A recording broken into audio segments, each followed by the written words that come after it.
gym is awesome. I can't believe how cool the Ultimate Training Center is. It's freaking rad. I walked through it and I was just stunned. I was looking around like, Jesus, this place is phenomenal. It's one of the best facilities I've ever seen.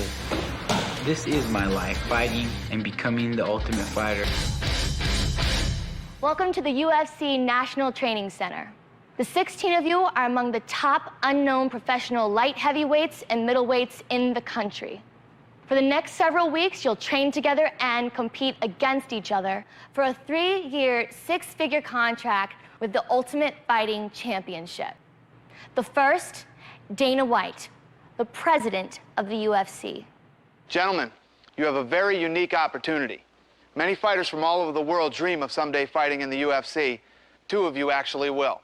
Over the next 50 days, 2 legends in the world of mixed martial arts will be instrumental in deciding who wins the UFC contracts. Randy the Natural Couture is the only 2-time heavyweight champion in UFC history. And there's the takedown. Couture teeing off on Tito Ortiz. He's the only man to ever move down a weight class and win a title there also. Chuck the Iceman Liddell is one of the most exciting fighters in UFC history. He's a knockout artist and has a reputation for his fight anyone, anywhere, anytime attitude. Gentlemen, meet your coaches.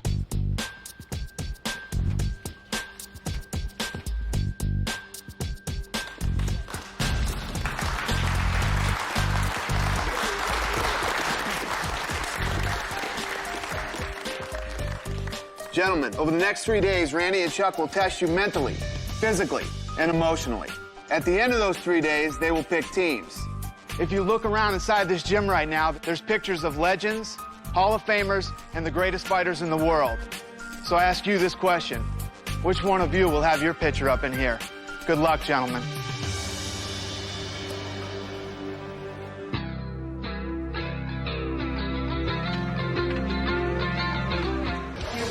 Quit playing games. Come on. Come on. Put this down. Free Ultimate drinker. I wouldn't be here if I didn't smash it. Who wants what? Who wants a beer?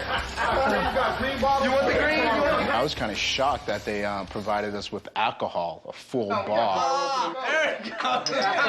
And I started seeing them pull out alcohol and pull out drinks. We're out here to compete. We're not out here to have a party. Here's a toast. The best of luck to everybody. May something good come of it from everyone, regardless who wins it all. Cheers. Now I'm gonna get wasted. Who wants in on some of this? Come on, let's get to know each other. My boy Chris just starts getting hammered. He's a character, man. Who's with me? Lieben's a wild man. He went pretty crazy. Don't think he's gonna settle down and be doing morning prayers or yoga or anything like that. So we'll just see how it goes. Chris Lieben is a tough guy, and, you know, I'm not going to dog or down on him for what he's doing, you know, but I came to win. I'm not going to be drinking. I'm not going to be partying. I came to I'm going to stay focused, have a clear mind and a clear body, clear spirit.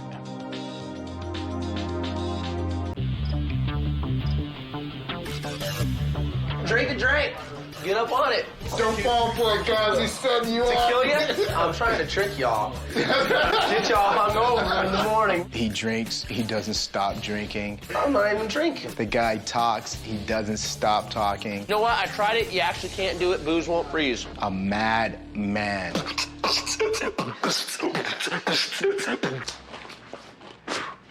Baby would just eat a muffin. I'm going to bed. I'm taking this Slim Jim, this muffin, this frozen Snickers. And that's all I need. What's the other side? This is Slim Jim, and this muffin, and this frozen Snickers, and I'm going to bed. That's it. Who I need this? That's all I need, because you know what? I'm just that kind of guy. I'm a minimal use type of person. Man, you should hop in the shower, bro. Hey, Right Pokemon, did you shower yet? I'm going right now. You sucker. That guy left a musk around. That's it. Just coming proper with the spray. Oh, that's fresh again. The innocent Canadian guy is out of the room. Chris Lieben decides to urinate on his pillow. Is he coming? You know what? I didn't take a leak on his bed. I spritzed. Oh, there he goes. Let's rub it in. There's a difference. This little, you know, little sprinkle, little hey, quit being such a retard. This is so bad. So I spritzed on his bed and I just rubbed it all over. That was kind of in poor taste, and I know Jason obviously did nothing to Chris. Did deserve a urinated pillow, and I thought that was terrible.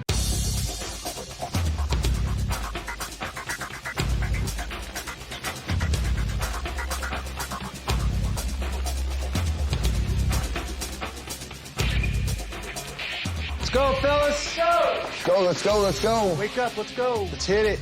Doors are kicked in at 5 in the morning. Randy Chuck, get up! Let's get up. Time to train, let's go. Let's go. Get out of here, let's go. I mean, everybody's like, ugh. It was exciting, but kind of scary at the same time, you know, wondering what we were going to do. Yeah, I'm nervous, I'm scared, but I'm looking forward to it.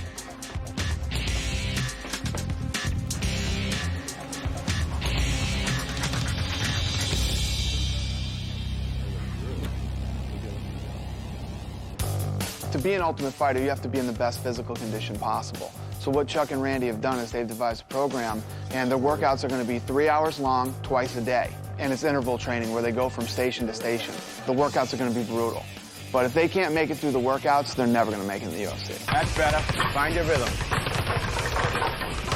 It's a fantastic opportunity. I can't wait to kick these guys' ass. That's it. Dig in. That's it. Where your rhythm's gonna come in. Just the jab.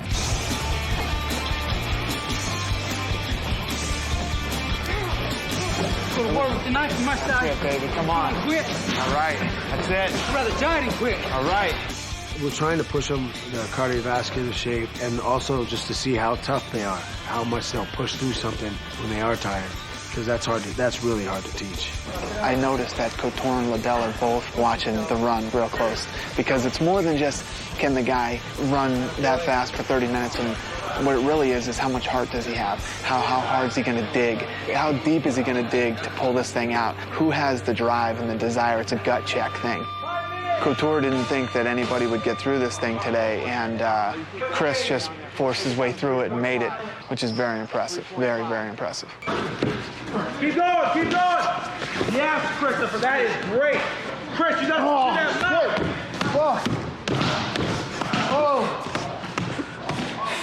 I mean, I had a plan to try to get everybody drunk, so they'd be hungover today, but it backfired a little bit. You guys drinking last night?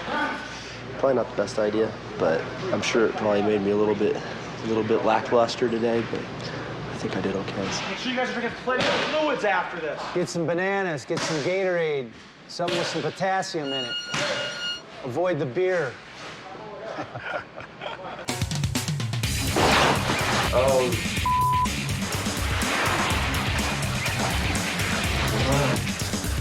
His hips real hard. Glad I wore shorts. God, that's cold.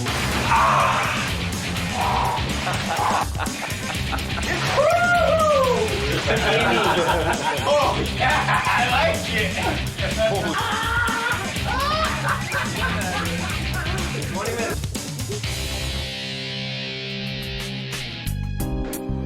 This is where I'm gonna be for the next 2 hours.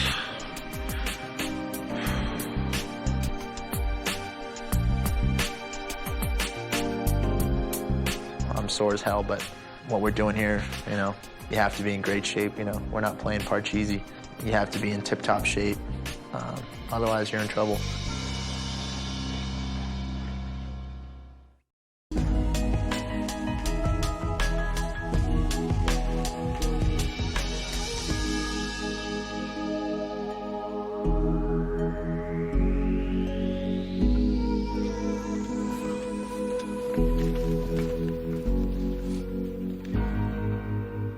Randy and Chuck have now had an opportunity to work with each and every one of you.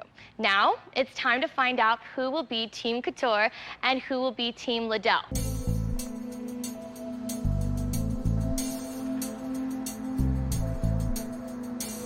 I'm gonna take Bobby Southworth. I was lucky enough to be the first fighter selected, so I'm really looking forward to whatever's coming next. And I think it's going to be a hell of an experience for as long as I'm here. I'm going to pick Nate Corey. For the picks, I was pretty nervous.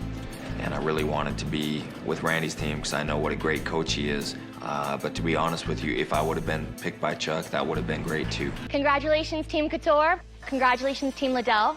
This is only the very beginning. It's going to get rough after this, so good luck. As of right now, I'm pretty much, I think I'm going forward with this. And yeah, I don't think I'm going to be calling to quit anymore. So what carb are we going to have? We got to have a carb. Like pasta steak, man. Asparagus? It's really a headache to try to deal with a lot of these personalities, because I'm not a normal person. I hate to deal with normal people, and a lot of these kids are real plain. Hey, Sam. Hey. Who's using this watermelon? You know, there are guys here that are really nice, but they have some irritating habits. Beef jerky and beer, dude. That's what makes a real fighter. It's like a gladiator to me. All those cats are in a pit. They eventually have to kill one another. We can cook up this asparagus. Diego just took all the best part for a shake. If there's food in the house, Diego will take the best portion of it.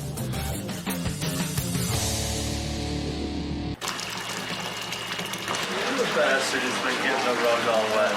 Hey, it'll dry. You inconsiderate bastard.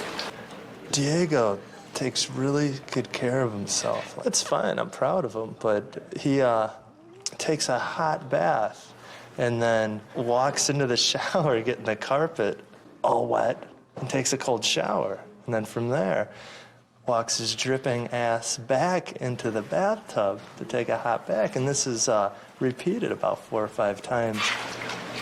You know, if you're going to be doing this for 8 weeks, you need to find a solution. Man, give me a break. You are a PIG pig, man.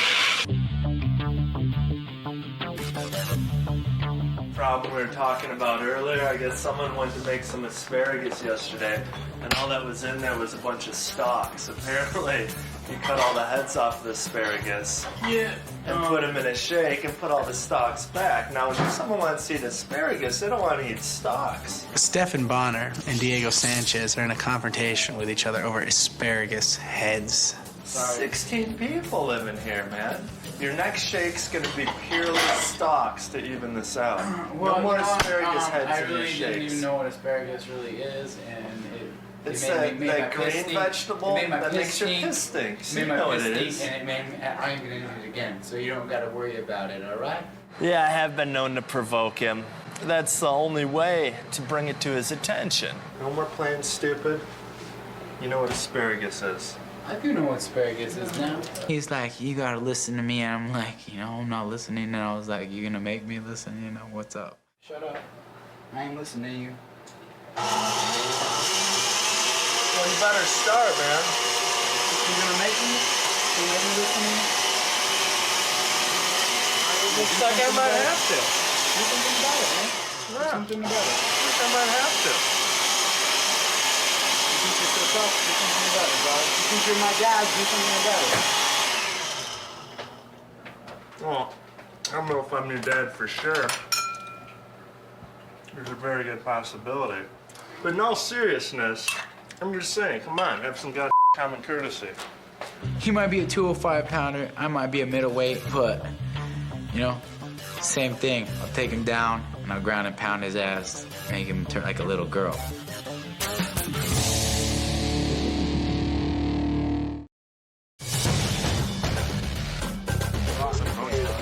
First challenges today, and I'm sure they're going to test our physical and mental strengths. Really have no idea what we're in store for. It's tough to prepare for these types of things because you have no idea what's going to go on, but yet in the back of your head you know that if you lose, someone from your team is going home. There's 2 platforms, one for each team.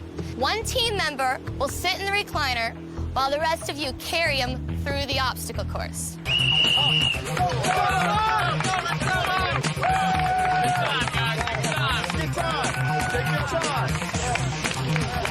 Shift, under, shuffle.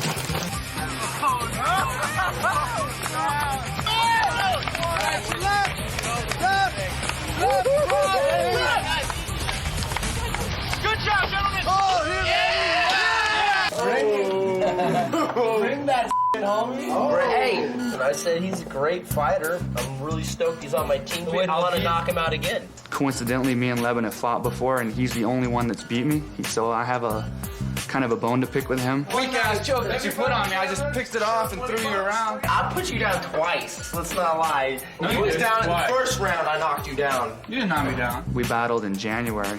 Man, we slung some leather. He's a southpaw, which is something I'm completely not used to. I have never had a training partner that was a southpaw. Swing. I connected with 4 unanswered blows, and he looked like he was going down. I mean, he was stumbling backwards.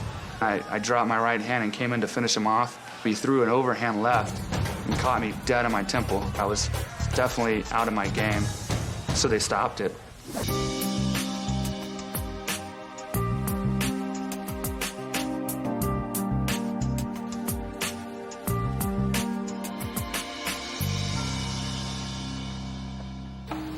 Welcome to the first Ultimate Fighter elimination. One of you is about to be sent home. The decision is final, and you will be asked to leave the UFC Training Center immediately. Jason Thacker, you've struggled technically and physically since day one. That being said, my team has rallied behind you, rallied around you. You've almost become like a mascot for our team and brought out the true character of what I believe a mixed martial artist is all about.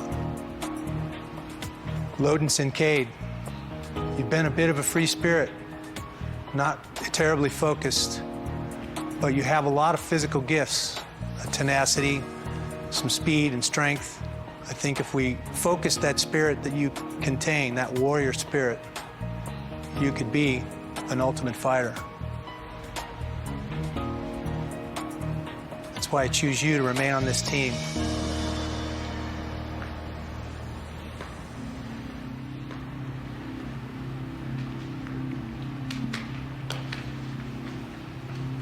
Randy, you know, thank you. This was like a dream come true.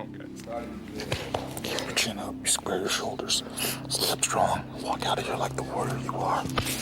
I apologize, you know, that I didn't come in the best shape, and I couldn't give you, you know, the most to work with. Behind you, Jason. See you soon. Scared because the last 2 people standing up there was myself and Strange Brew. It doesn't matter if you can smash someone's face inside out, break their arm. It's how you conduct yourself. They're looking at a lot of things I didn't put in perspective. Congratulations. For the moment, the rest of you are safe. This is only the beginning of a very long and grueling competition. From here on out, it only gets harder. Good luck.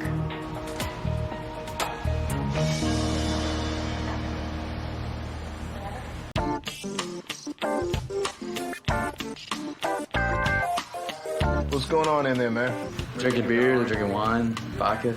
Apparently, Diego's been partaking of a little bit of the wine, and Chris had been drinking. They're worried about what's going to take place tomorrow and how they're going to do tomorrow. And they're preparing for the future, dude. They don't live for the now. Dude, what's up with the 40s? Diego, he's a crazy guy. Quit playing around, dude. Seriously, take this shit serious. Gun show. Apparently, Diego Sanchez is doing some kind of yoga bodybuilding pose down with baby oil all over his body. You don't want to face this in the ring. That's just not my style, to be quite honest with you. Hit me with a bat. Bite it. Eat the wood. Can I talk some shit? I'll go and smell like booze and dirty strippers, and I'll still put the stamp on kids. That's the bottom line.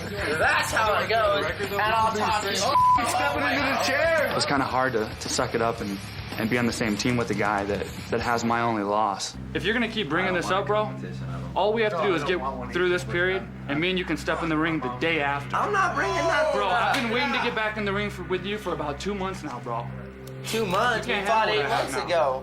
And I'm tired of hearing about it every night. Is that kid like, what's his name? You suck. We just heard about you breaking Busy's jaw. We heard about you beating me. We don't need to hear the same stories every night. All you got to do is get through this period. Damn, step that's why in you've the been ring so with me, bro. Hey, you can throw down. You Hey, can we're the same team.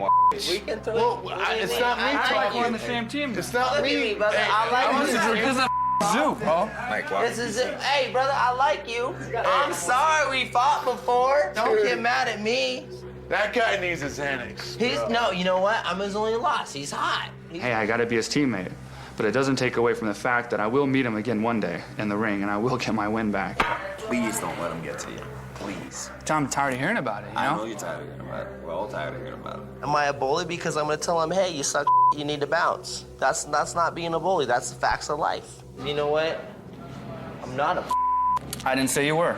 I know you bang. and I'm not afraid to fight anybody in the world. I understand that. Calling me out makes me emotional. You called me out, actually. I didn't. I was talking about some of my wins. You're one of my biggest wins.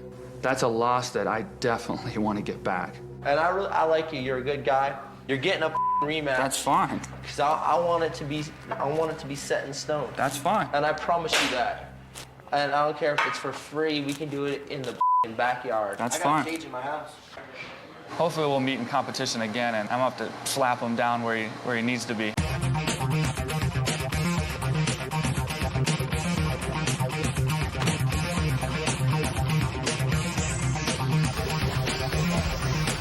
Morning. Morning. How you doing, Chris? You're gonna have to talk to Chris. Chris Sanford was the first person through the door. He immediately went up to Randy and stated straight out, it's real hard to get some sleep with Chris Lieben drinking 40 ounces of beer all night and being loud and laughing. From day one, I've been telling those guys that kind of activity makes me question how bad they want to be here. Fellas, grab a seat on the wall. You guys come in here this morning under a swarm of negative energy. And a lot of that negative energy is coming from you, Chris. You're getting under everybody's skin. You're giving your own teammates a hard time. And that's not going to fly. You guys are supposed to be a group, pulling together, helping each other get through this experience. Thanks to the antics that were pulled last night, with Chris, especially you, if you can't remember who you offended, you need to start thinking about your actions. And I don't care if you were drunk or what. You offended Mike, and in turn you offended me and the rest of this team. Fighting Mike was one of my big fights. And I don't know why I wouldn't be able to talk about it. Randy and Chuck have fought. They'll be fighting again. And you don't see them walking here into the gym, bad-mouthing each other and acting out like, 12-year-olds. I'm sorry that, it's a tough thing, but I wasn't trying to hurt nobody's feelings, and I didn't realize we were so sensitive about the issue. And now that I do, I won't do it again. I won't talk no more shit, and I won't drink for the rest of the show. They kind of made me out to be a real big in there, and I truthfully didn't realize that was the situation.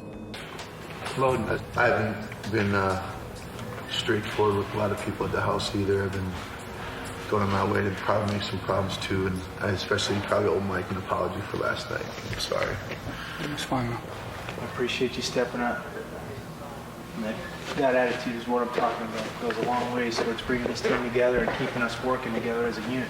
I've been partying. I've been doing my thing. What changed is alcoholics like to call it a moment of clarity, and something came into my head last night, and I realized I don't have anywhere to go after this. I have no job, I have no apartment, no car. Why am I shooting myself in the foot when someone wants to do that for me anyway? Loden stepped up today and apologized for his actions and his part in the whole situation and really took responsibility, which is something that Chris Lieben still has yet to do. Nate's probably the guy that was in Randy's ear telling him that I was the one at the house. So, little let down with Nate, and kind of wondering where his loyalties really lie. Let's do this. We're feeling pretty good about today's challenge. Get her done, boys. And my team being the stronger, bigger middleweight team. To win today. I think we're definitely gonna do well at this one. All right, what's up, guys? How you feeling?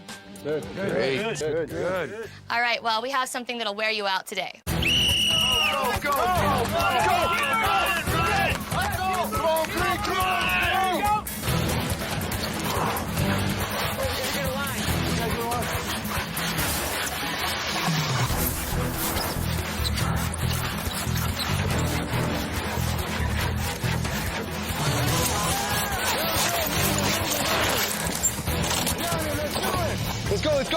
Get lined up, let's go! Make sure you get those wing nuts on there! 1, 2, 3, up! Wait, you got it!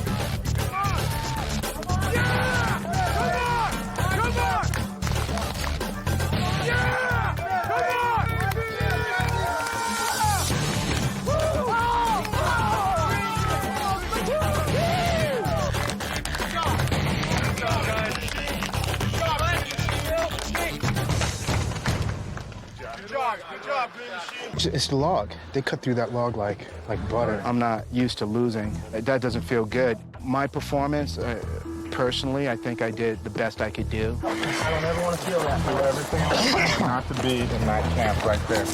It feels like my UFC hopes are fading just because I was blessed with a lackluster team. Yeah, I wouldn't be surprised at all if Randy picked me. Sometimes I offend people and I don't realize I'm doing it. I hope that doesn't play a part in his decision. I hope he knows that I'm the best fighter here. I mean, I am going 100% in practice, so that I'm totally spent at the end of it. I think if anyone should go, it should be Chris. His attitude has been disruptive to the team from the beginning. Pretty much called Mike out, you know, and that wasn't cool at all. Cuts today. Maybe last night would have been the night not to drink, you know? He's made too many mistakes. I think that should be kicked. He committed suicide is what Lieben did. He'll be like, the cat smasher. Hey, dude, that's my teammate.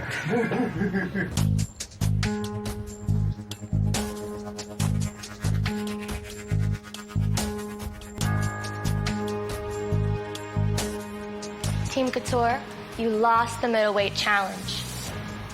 One of you is about to be sent home. The biggest thing that stands out in my mind is that Chris broke the rules and he took off in the middle of the night with no consideration for the rest of the team.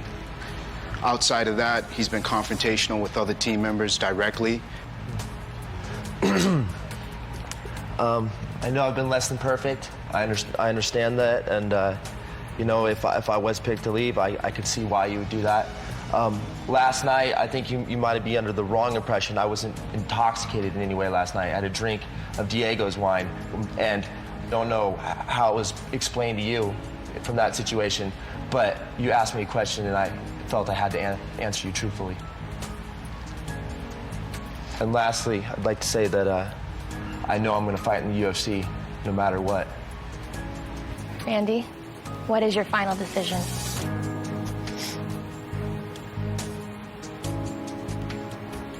My two Chris's. Chris Sanford, I think you possess a lot of good traits. You have ability in your hands, you have ability on the ground. You have the things it takes to be a good fighter. Chris Lieben, we have some obvious issues. As far as a fighter, I don't believe that a coach could wish for anything more. You show a grit that you can't teach, a determination and a desire inside of you that a lot of people don't possess. My goal is to put the best fighter I can on the mat. And for that reason, I choose to keep you on this team.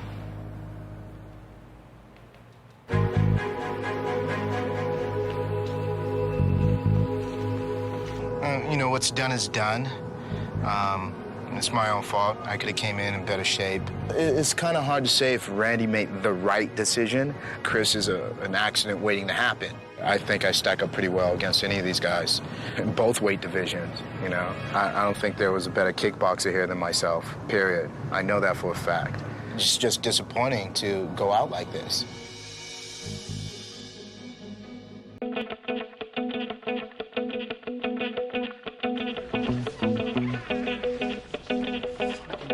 Come on, son. All right, we got some issues. These guys are gonna have to start fighting soon. Your guys are seriously overweight. Sam Holgar needs to start cutting weight. Bobby Southworth. All right, guys, your light heavyweights are gonna be fighting first. So if they don't make the 205-pound weight limit, they won't fight, and they're gonna be eliminated. So I don't know what they're eating over there at the house, but it doesn't look like anybody on Chuck's team has skipped a meal in a while. That's messed up. Why you gotta pick on the fat kids? The hard part is when you're living in a house with a bunch of guys that can eat whatever they want and you have to be on a strict diet. We got some cake and some pie over here. Dig in, dig in. I don't have to lose weight. They can eat cake, cookies, or whatever they want, and they're still going to be around 185 pounds. I mean, I don't have a problem with fighting at all. Yeah. I don't have a problem with fighting. I have a problem with not getting paid for fighting when I said I'll never fight for free again. Today we were told, you guys are going to be fighting for free. Yeah, used to getting paid a few G's for a fight. 15 seconds into the round, bang, you're split open. You go home for what? Yeah, you get no money in your pocket, no nothing, you're done. I know that some people on my team, when we heard that we were going to fight, were concerned about fighting for no purse. You never do anything for nothing. Yeah. This is a business. We risk our health, a lot of things every time we get in there. You break a hand, you break an arm, an ankle, and you're not getting paid for it. That's an issue.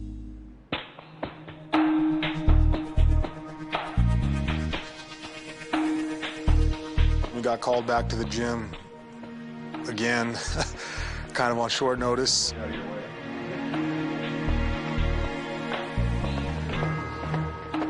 A lot of the guys really didn't know what was going on or what was going to happen, so we were all a little suspicious. Yeah, what the f***'s going on?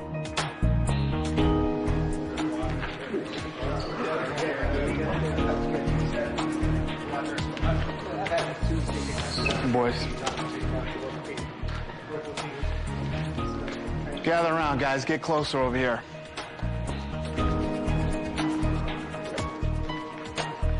I'm not happy right now. I haven't been happy all day.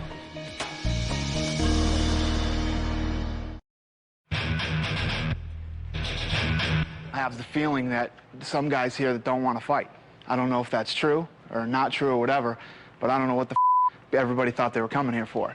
I had them all get out of bed and meet me down here at the training center because these guys don't realize the opportunity that they have right now. I've been looking at some of the faces and some of the stuff these guys were saying, and I feel like that their hearts aren't into this.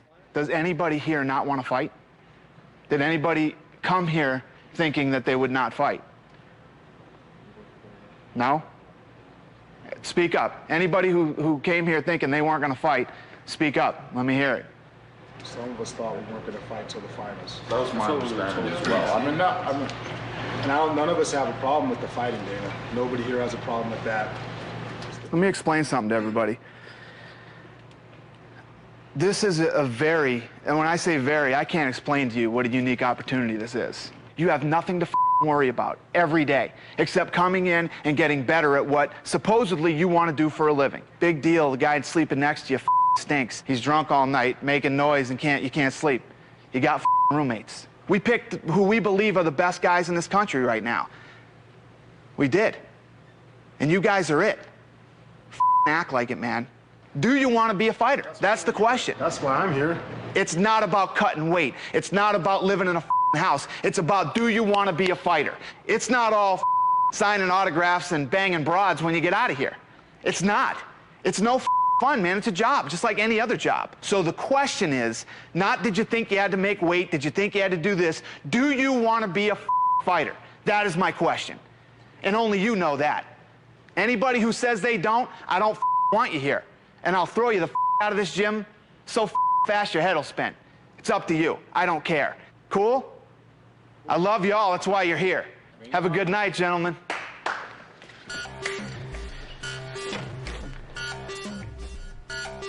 Guess that's it. See you guys. Dana's speech was pretty hardcore. I think he fired a lot of guys up. There's a little bit of tension. Blue team was sitting with blue team. Green team was sitting with green team. So it's just starting to get a little intense. The rivalry's starting to begin. President of the UFC can't fire you up. I don't know who can. Yeah, fired up. Fired you up. It pumped me up, you know. Are you fighters? Are you fighters? Pardon my speech there. Coach.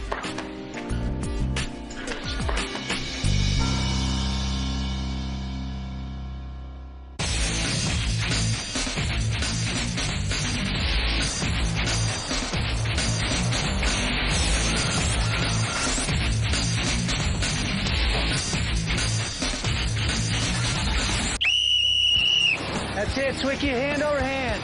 Here you go, Stephen. Dig, dig, dig. Let's go, Blues, go, Logan. Pull, pull, pull. Good job, Alex!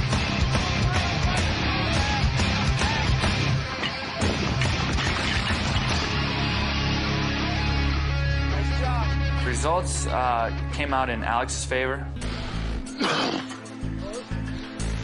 Bob, damn it, go! Bob, let's go, Bobby! Bob. Bobby just put his hands on his knees and just pisses me off because, you know, fall down, crawl. I don't care, but just don't stop and quit. Bobby, damn it, please, go! Come on, Bobby, let's go, Bobby! Since Bobby lost the challenge, he's got a day to cut weight for the fight. If he can't do it, he'll be sent home. Can he cut the weight? Absolutely. He can do it. It's not gonna be easy, but he can do it. Check that when we get back to the gym. See how many you want to get off tonight. We'll see. I'm not gonna kill myself. What's the matter? Nothing. You all right? Mm-hmm. Bobby's whining. He's a whiner, he's a complainer. It's frustrating for me. I just don't like people. I don't like guys that complain, especially with the opportunity he has here. You, man. I got guys that wrestle in a college wrestling match. Mhm. They'll cut their balls. They'll pass out before they weigh in and put an IV in their arm and be wrestling that night. That's why he's never made it. That's why he never made it. By the way he was acting during the challenge, I think he questions himself whether he really wants to be here. And I definitely question whether he wants to be here or not. You know what I mean? That's why he never made it in the big time. That's why he never made it in the big time. He's got no heart. It's going to be tough for me to make the weight, but I'll make the weight. And then we'll see how bad those other guys want to fight. See what they're all about.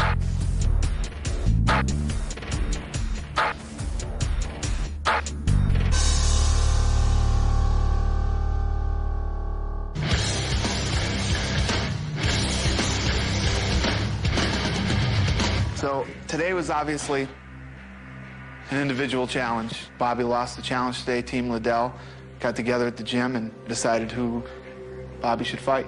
So Bobby, why don't you pick who the person is you want to fight on Friday?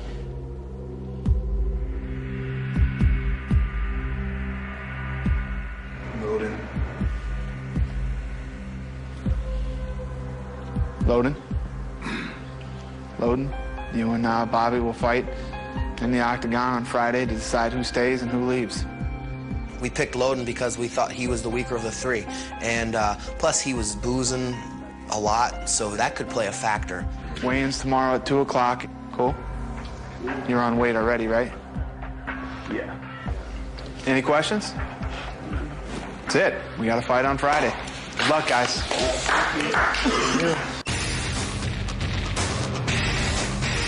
Bobby's cutting about 20 pounds in 24 hours. That's a lot of weight to cut. If a person was to lose weight, they would have 8 weeks. Cutting weight, you're talking about hours, you know, minutes, seconds. You're talking about very, very little time to lose weight. Bobby's got to get in the sauna, put plastics on, put sweatsuit on, ride the bike in the sauna for an hour. That is weight cutting. I mean, if you could lose 20 pounds in 24 hours, you're a man. There's a lot riding on this. You know what you got to do. You're thirsty, you're hungry. I mean, it's miserable. 10 minutes. 10 minutes. You got 10 more. Sit in there. Come on. You can do it. Sit down on the floor if you have to. Bobby was very, very mentally weak in the sauna. It was wearing on him, and you could see it. At one point, Chuck had to hold the door shut. Sit up, Bobby. He's hurting, but I mean, for what he's been doing, he shouldn't be hurting this bad. He's been cutting a long time, so it's tough, man. It's so easy. It's a mental game right now. Can he make the weight? You know?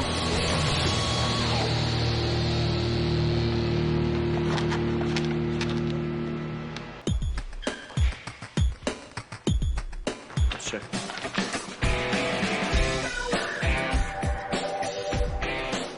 Today are the weigh-ins, and it's sounding like right now they know Bobby's 4 pounds over, but regulation, he's going to weigh in today. They're going to tell him he's over, and he's going to have 2 hours to cut the weight. What do you think, Bob? Just relax for about a half hour, 45 minutes, then try it again? Weigh-in is half an hour. I don't want to cut another 2 hours, dude. What, you rather go home? You got 2 choices. You go home and you cut the weight. That's it. You have two choices. Make up your mind. He already knows he's over, yet he's not trying to cut. He's just laying around and bitching about it. What's up, Bob? What you doing?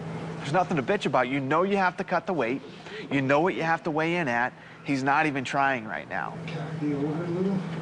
Huh? Can't load in. If he says it's okay, can I be over a little? I don't know. We'll figure that out right now. We'll see what happens. I'll go cut again, but my kidneys are already like I feel them straining. I have nothing in me. All right. Let me see. I'm trying, Dan. I hear you, bro. Here's the deal. When they go on the scale, hey, come on in here, Logan. You come in here. When they go on the scale, Southworth's going to be 3 or 4 over. Just like in any real fight, Ratner would ask if you guys would spot him the weight. Otherwise, he has 2 hours to make weight. So, it's your call. He wants to talk to you privately anyway. I was just telling you what's going on. Okay. All right? All right. This guy's going past me if I'll spot him a couple pounds. What do you think of that? I know they wouldn't do that for us. In this situation, I think you have to make that weight and make it fair. It's the only logical thing to do. Just make him cut it. That's what I say. It sounds petty. It sounds, in some ways, almost seems chicken but that's the only thing that's fair to Loden. Oh, you agree? Yeah. Okay.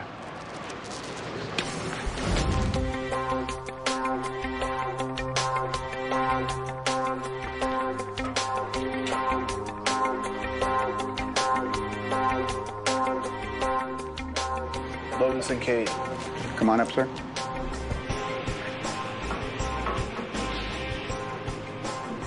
$202.5. All right. Bobby Southworth. Okay, you're over. Let's see how much over you are. All right, you're about 3 pounds over. You have 2 hours to lose that, or you cannot fight. And the way this works out now is you're over. You either cut the weight in 2 hours for the commission, or you quit now and become eliminated. What do you want to do? See you in 2 hours. I figured he was going to quit as soon as he got off the scale, but he didn't. They just left to go cut the weight. Can he do it? Yes, he can. Will he do it? We'll find out in 2 hours.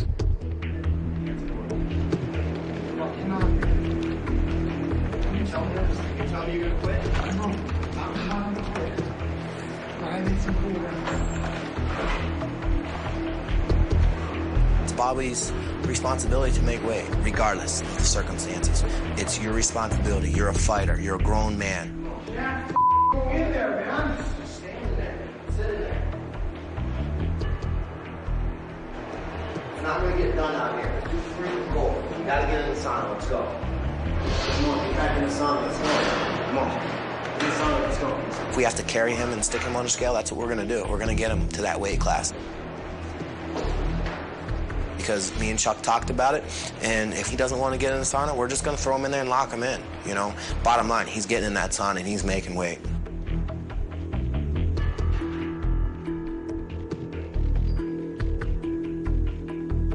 Bobby whined from minute one that he couldn't make weight, couldn't do this, and that gets wearing on me. Hang in there, Bobby. Okay, but hang in there.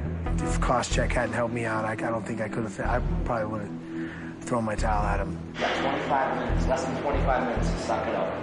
Put that towel on your head so you can cool down and get back in. You're getting back in. You'll have to drag your ass in there. Huh?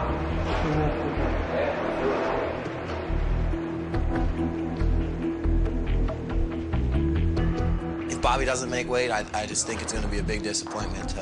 You know, he's going to let a lot of people down, you know, and I think that he's going to look back at this and regret this for the rest of his life if he doesn't make weight.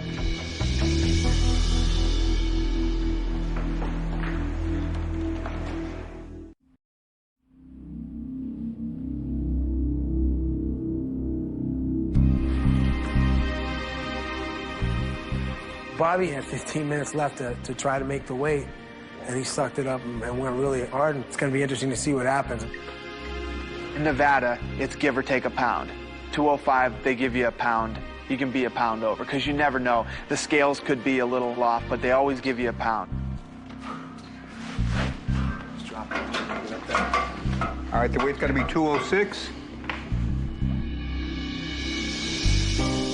206. It was only 2 days, but it was an eternity of torment. I really didn't think that I could get through it. It was hell, pure hell.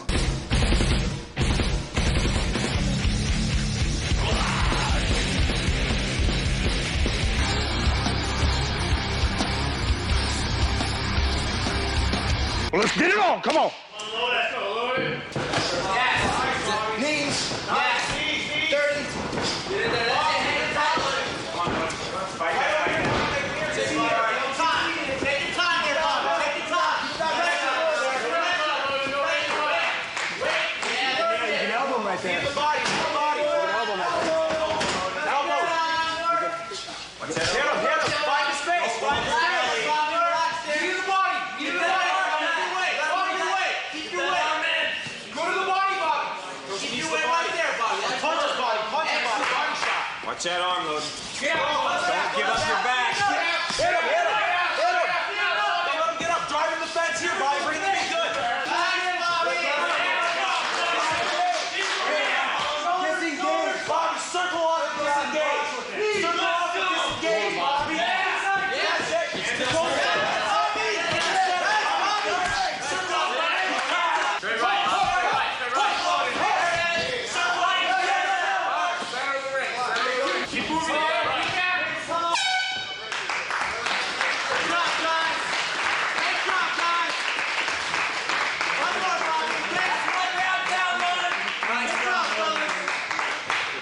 Nice deep breaths. Give me 3 nice deep breaths here.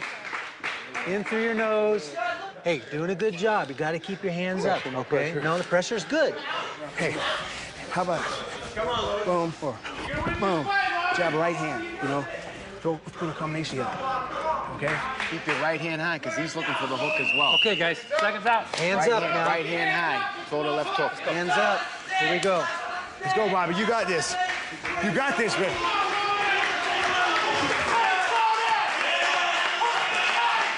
Here we go. You ready? You ready?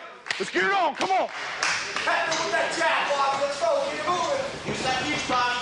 Yeah. Nice. That's it. Hands up. Set the game, Bobby. Bobby. Keep them. There we go.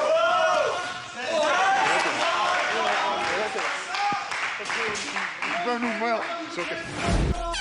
Round one ended, I'm telling Bobby, hey, set up that jab, follow up, you just throw in one punch. Throw that right, either throw it or throw it over, and you'll catch him. The second round, Bobby comes out aggressive. Bobby finally used his reach advantage and hits him with a perfect right-left-right combination and ends the fight. Bobby went out, followed instructions, went out, put him away. Great job. You have a lot of mixed emotions when you see somebody that you spent some time with, somebody that you know get hit, get knocked out.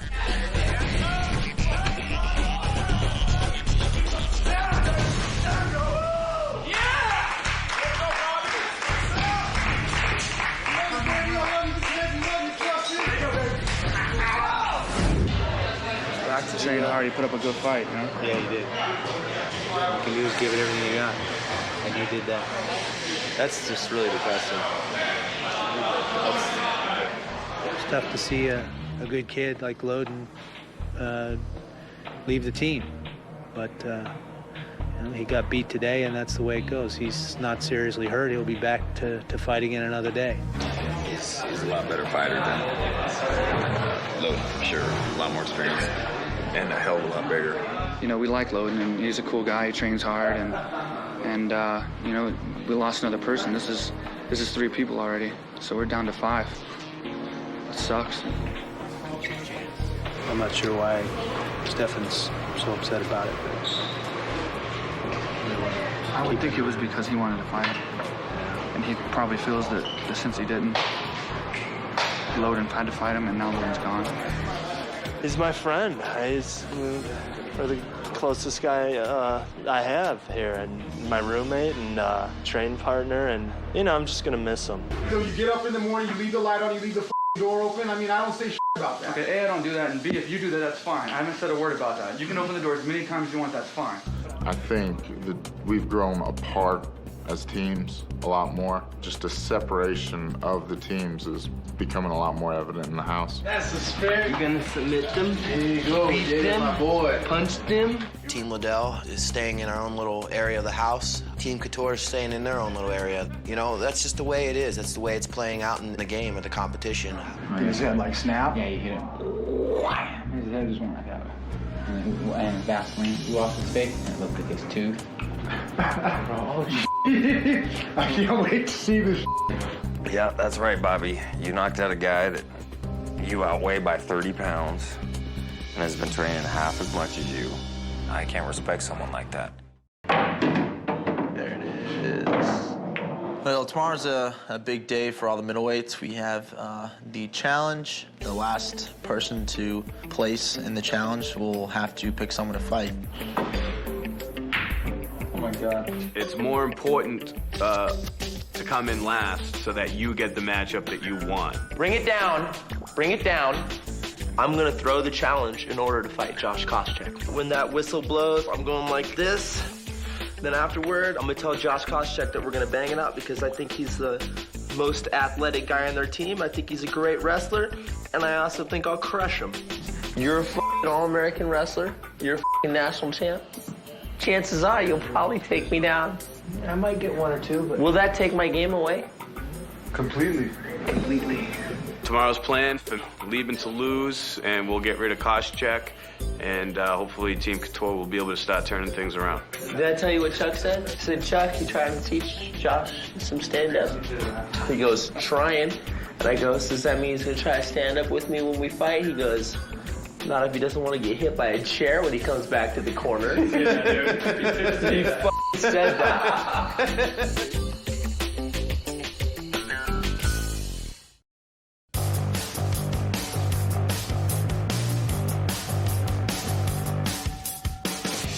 Challenge day today.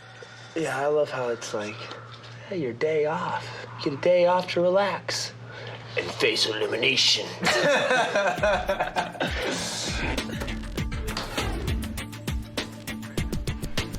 Chuck expects that he's going to get, another one of my guys taken out here on the middleweight challenge. I think they're going to be surprised. I think everybody's gonna be in for a little surprise when we go to hit this challenge, and I don't move. What's up, boys? I'm gonna pick Koscheck because I think he's a little more of an athlete. He sure saw it a lot faster than Diego in that last challenge. I think if I can take him out, then that'll give my team better opportunities in the challenges. What's up, guys? How you doing? Good, how you doing? Good. Good, thanks. The first two fighters on the same team to cross the finish line with their medicine balls win the challenge.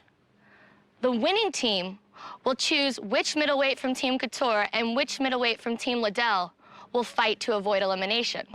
These rat bastards switched up the rules on me. Only 4 of the middleweights gotta compete, and then they gotta pick who's gonna fight. Take a few minutes, decide which 2 middleweights from your teams will be competing today.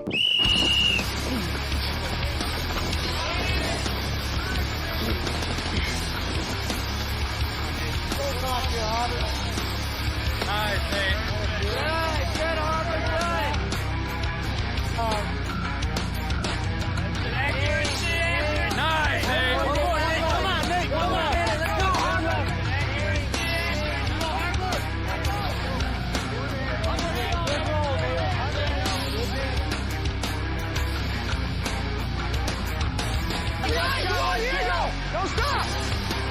Yes! Go, go, go, go! Let's push it, let's push it! Go!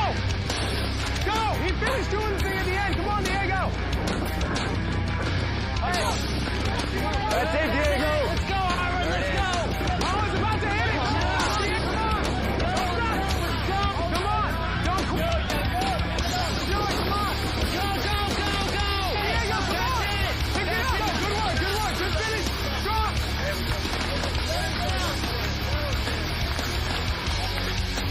Come on, Diego! What? He's going fast, Diego! Come on!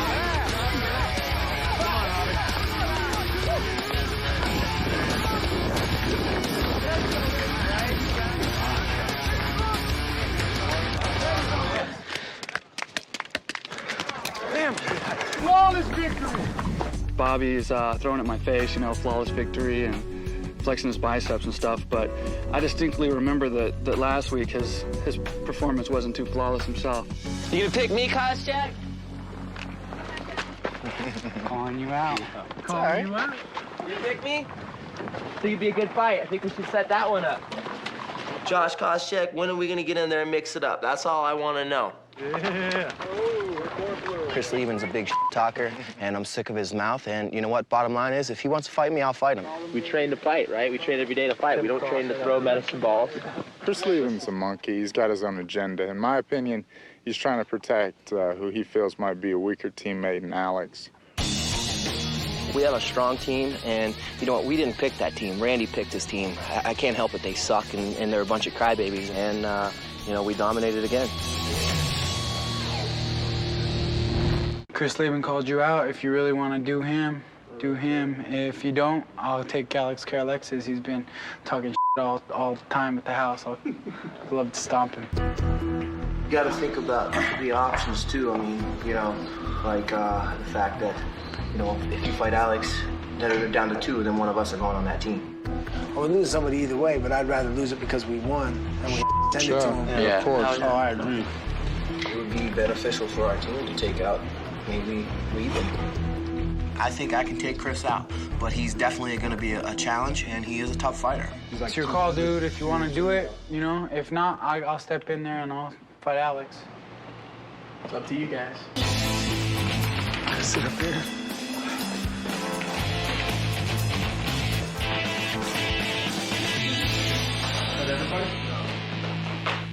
We all know why we're here. Team Couture lost the challenge again, and Team Liddell had to decide which middleweight he would pick to fight from Team Couture. Who's going to make the announcement, Chuck? You or? Well, I guess it's going to be Diego and Alex. Diego and Alex have been going at it through the week verbally, and I want to see them fight. I thought it'd be interesting. Diego has picked Alex Alexis to fight. The guy just has a horrible mouth. He says the 4-letter word every other word, and basically I'm tired of hearing it. I want to fight Leavin, but it ain't going to happen today, but in 2 weeks you better be ready because it's on. I just think you'd be a good fight, brother. I'm not trying to... Don't get mad about it. This whole thing isn't about, you know, just the fights. It's about the challenges. It's going to happen. So they need to start picking off the weak guys. I know why I'm here. Maybe you know why you're here. But, you know, it's going to come down to us come Tuesday. And, you know, your Couture training camp, it's came to an end, buddy. And, you know, stepping into a real-life nightmare. Hope you're ready for it. Okay. Well, that's the first complete sentence you've said since you've been here. To you. Because I don't like to hear your potty mouth all day long, you know. Okay. It's disrespectful. Okay. Settle it in the cage. You got it. It's done. I don't know if he thinks he's going to intimidate me by calling me out and calling me disrespectful, but as far as a person goes, he's a chump. Bottom line, the kid's an idiot. I think I'm the best fighter in the house. And if I lost to you, then I deserve to go home. Bottom line, by Josh not fighting me, he just told me he's too scared. And we're going to fight sooner or later, so let's do it. Why not do it, you know, before you learn some more MMA? You afraid of that? I'm not afraid of that. It looks like it. If Chris wants to keep talking his smack, then I'm just going to bring it to him. It's fear. I see them eyes. You don't want to fight me. Let's get in the cage and settle this. Let's not go, oh, well, we're not going to settle it now. Maybe we'll settle it later. I'm not afraid to fight no man, Josh. I promise you that. Yeah? Mm-hmm. You know, just like Kingston Gracie said, you know, it's not go with the flow, it's flow with the go. You know, that's my, you know, that's what I do when I'm in there. I was always an aggressive kid, coming from an aggressive family. I grew up in a part of town where there was a lot of gang activity. Wasn't fed with a silver spoon, you know, I had to struggle. $5,000 was a lot of money. I have a baby on the way, 5 months pregnant girlfriend. You know, I'm gonna have to put food on the table for that baby. I need this win. Nice, Diego. Diego is definitely the favorite in this thing. He's got way more experience than Alex does. He's better at submissions than Alex is, but he doesn't have good stand-up. And Alex hits like a truck. He's got power in his hands. He can bang. He could potentially knock Diego Sanchez out in that fight. I'm very, very interested in this fight. I'm confident with my chances to win this fight. I'm the best conditioned guy here. Deep down in Alex's heart, he knows I'm better. He knows I'm more experienced. I think I match up well against him. So I'm not nervous, I'm anxious, I'm excited. 185? Probably gonna have some bad dreams tonight. Feeling he has deep down inside is just fear. If you hear some of the nonsense that comes out of his mouth, he sounds like he's punch drunk already. It's probably not gonna help matters once I land my hands on him. When I get in that cage, it's like you can hit me with a baseball bat and I won't go down. I just keep coming and coming. It's like a bad dream. 183? I'm gonna shock a lot of people in this fight. No doubt in my mind. It's gonna be quick, it's gonna be fast, it's gonna be short. It's not gonna be a battle. It's gonna be domination. We got a fight tomorrow, boys. Tomorrow, 4 o'clock, right? One thing's for sure, he's gonna get hit, and he's gonna get hit hard tomorrow, and he's gonna experience something that he hasn't experienced before. I believe deep down in my heart that this is my destiny, and I'm not gonna lose tomorrow. And it's back to preschool for him, because I'm the teacher.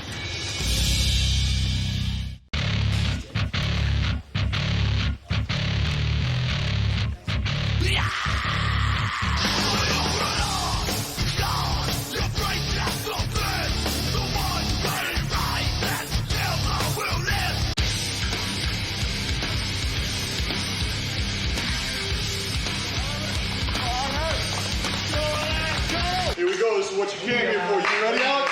You ready? Let's get it on. Come on. He landed a good shot before. Pass. Keep under, don't pass. Elbow, drop. Let's go, Harvard. Get out of there, Harvard. Get out of there. Nice, Diego. Take your shot. Take your shot. Take your shot. Break him down. Slide him out. Slide him out. Come on, Diego.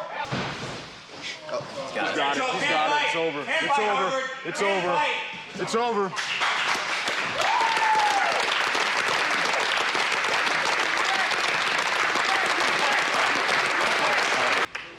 Winner by submission, rear naked choke. Blue corner, Diego. Good job. Going into this fight, I wanted to finish him fast and make a statement to the other middleweight.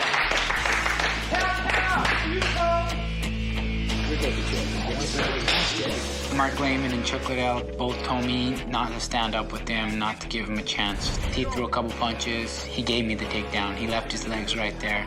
So I did what I do best. I took him down, passed his guard, I mounted, punished him a little bit, and he gave me his back, so I choked him out. I do what I did best, put him to sleep. Yeah! I'm in this for the end. I'm in this to win this. Nightmare! Bad dreams! Kara Alexis came here in great shape, and he's a tough guy with a lot of heart. The submission that Diego caught Alex in is called a rear naked choke. And basically what it does is it cuts off the blood supply to the brain. Alex knew what he was caught in, and he tapped out. I hate everybody. I'm really bored, tired of living in this house with all these guys. You hate me too? Don't hate me. Don't be. I don't hate you as much as the rest of them. Well, we're on week 3 here, and we have a lot of downtime. And we've been stuck in a household with the same people for over 3 weeks now. That will get on anyone's nerves. Guys, ever hear about pulling out another bag, Swick? When your f***ing tuna can is falling out the f***ing top? People are just generally getting a little more edgy and a little more testy in the house. Everybody's starting to miss their family. Everybody's starting to get sick of each other. We done told each other everything we want to tell each other. Blessed be God, who has not turned away my prayer. Amen. I think that people's true colors are just starting to shine. They're just starting to bitch a little bit more, put up with a little bit less. Sick of this place, man. Very stressful in the house. You're thinking about fighting 24 hours a day. You're talking to fighters who are talking about fighting. When you dream about fighting. It'd be nice to get an escape, to think about something else. To disappear into a movie for a couple hours would be a great release. I came here to tell you guys, I'm gonna take you guys out tomorrow night. Oh, get out of here! Get out of here! Yeah. It'd be awesome. You guys have been kicking ass, doing great. Nice. So That's awesome. We'll go out and celebrate tomorrow night. Wow. So you guys got to pass the word on for me then. Oh, it won't be hard to do. We will. Don't worry about that. These guys haven't been out in a long time. They've been in the house for a month. So we figured we'll take them out to the Hard Rock, go to dinner, let them have some drinks. So hopefully these guys do the right thing and they'll have another opportunity to go out another night. Good night, boys. The bearer of good news. All right. Good night. I'll see you guys. All right. See you tomorrow.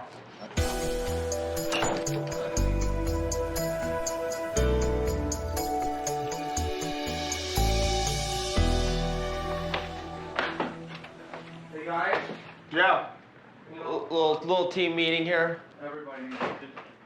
No, just Dana came by. Y'all were gone. He said everybody needs to go to sleep in jeans and boots With a tonight. flashlight in their hand. Guys, seriously. No, that's What happened? That's Yeah. exactly what No, okay, seriously, we're going out tomorrow night. Where are you sleeping? Like, I already busted him out. I had him though. He was Oh, tell him one thing at a time. You tell him the first part. Listen to what we're doing tomorrow, bro. You're not. We're going out tomorrow night, guys. Swear to God, bro.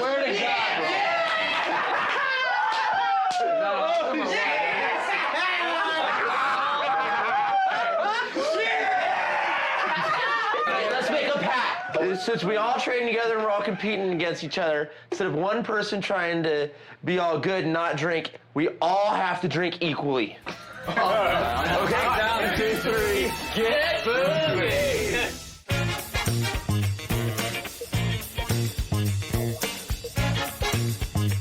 Tonight we're going to take these guys out to the Hard Rock. They've been training hard. They haven't seen girls. It's getting rough. It's starting to wear on them now. My worry is these guys haven't been out in a long time. I just don't want these guys getting too drunk.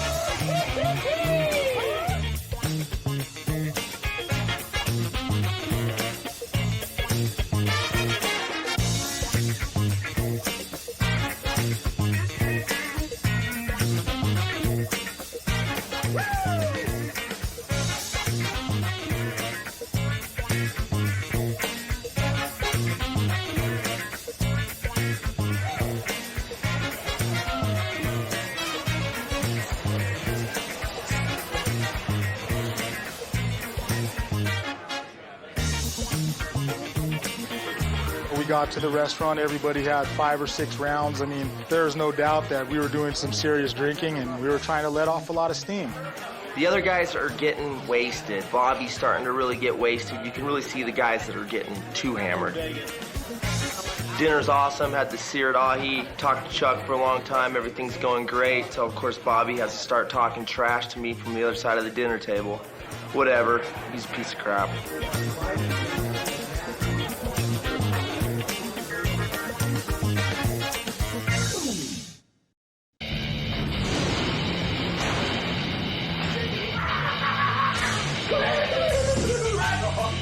So we get back to the house, and now it's really obvious that people have had too much to drink.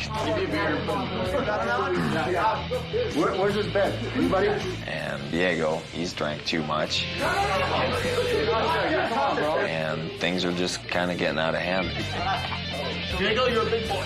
I got it. Pretty much everybody was drunk. I don't think there was a sober guy in the house. People kept drinking and drinking and drinking until there wasn't any more alcohol left in the house.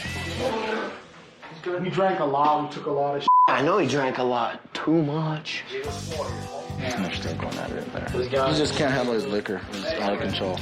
Diego, you okay, buddy? Yeah, I'm alright. I got him. Do you need some help? Diego's gonna rest right now. He's going crazy. How much? Diego, Kostya, get the out of here. I'm serious. Diego. Kostya, Diego. Diego, I'm with you. The aliens are coming. Diego, line your side for him. Line your side for him. I know, line your side for him. Diego. Line your side for him. Diego, line your side for him. And then Bobby came out and was telling us something about Diego being drunk and Let's not talk about it. Tomorrow, nobody on our team talks about this. Understood. Bob. Nobody did we behaved. Did anything wrong, I okay? know. The concern is not what happens tomorrow or talking shit. It's about how Diego does and makes it to tomorrow. He's gonna be okay.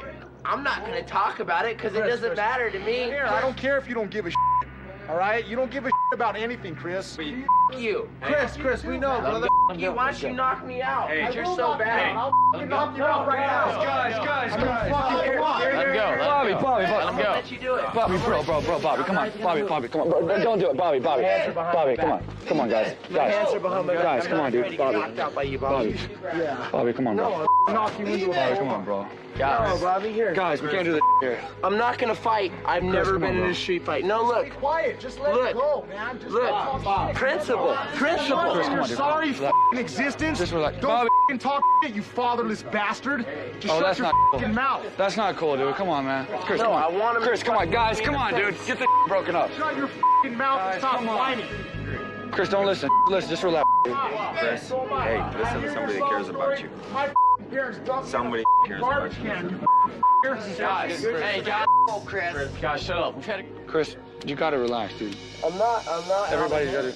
I know you're not. This isn't getting any better, man. Hey, guys, guys. we can't talk like this, brother. We can't keep throwing gas on the fire. We gotta put this out or this is not gonna end. We've had a hard enough night tonight, man. You guys are all Honestly, bro, just come over here. chill, man. guys. I'm chill. I'm chill as can be. Stand up. Just stand up and look at me, bro.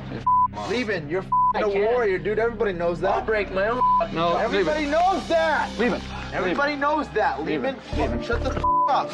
Chris. You gotta relax, brother. Warrior, dude. Come on. No. gotta relax, sorry. I'm sorry. No, just wait. I'm sorry. I'm gonna go have a chew. Chris. Hey, I'm sorry what I said. I'm sorry. I'm sorry. Okay.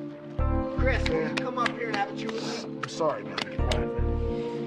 You don't dig down deep and call someone horrible names and then have a sudden change of heart. Ooh, I made a mistake 5 minutes later and come out and apologize. The most transparent apology I've ever seen in my entire life. All respect that I had for Bobby is completely gone at that moment. Nate, give him a hug. You need to grow the up. Who? You. You need to grow up. Bobby called him a fatherless bastard, which probably wasn't the best thing that Bobby could have said, and it hit home with Chris. So, you know, he has a lot of issues there, and Bobby really, you know, tapped into a bad emotion with him. It was a pretty cold blow, I think. Nate's out there tending to the crybaby. I lost respect, man. How am I gonna sleep? The crybaby. We all know personal information about each other, and we know which buttons to push if we want to upset someone. He called me I know what he calls you. a fatherless bastard, dude. And Bobby stepped over the line. And to call him a fatherless bastard whose father didn't even want to stay in his life is wrong. You just don't do that to someone. So you care about what I say? I care about you, my friend. I care about you. Do you care about what Bobby says? No. Okay, then look at me. Look at me. He was f***ing wrong. He was wrong. What he said is not important. He was wrong. No matter if your father left you, you still have responsibility for the decisions that you make. And you may not want to hear that, but that's the f***ing truth. That's not the answer. That is the answer that you need to hear. You take responsibility for your own choices. And until you decide to listen to that answer, you're going to be stuck in the bottom of a bottle. Chris, I can tell you one thing. I have respect for you, more than anybody in that household.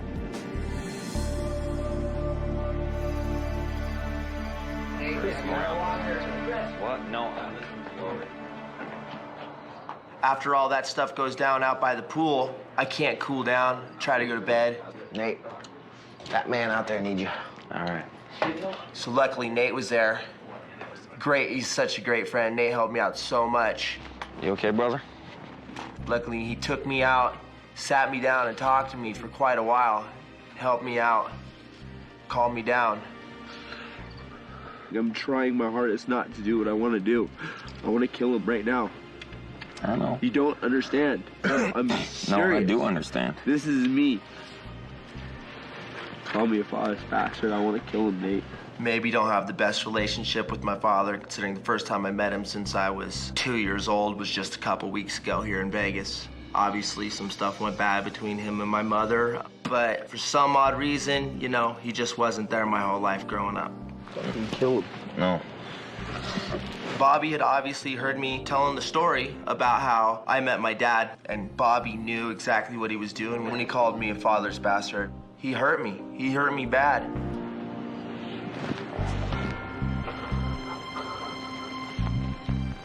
You don't sleep out here? All right, I'm gonna get your pillow and blankets up. All right. So now Chris has decided that he's going to sleep outside, which I think is a great idea. He's too upset to go inside. He doesn't want to see those other guys, so we get him some blankets and a pillow, and he's fine. Thank you. Thank you guys for caring about me. Thank you. We got your back. No. Thank you. Thanks, guys. Chris, good night. Good night. Come here. Good night. Good night, guys. Can I spray him with a water hose? Don't spray him with the water hose. Let's go. All right. We're going inside.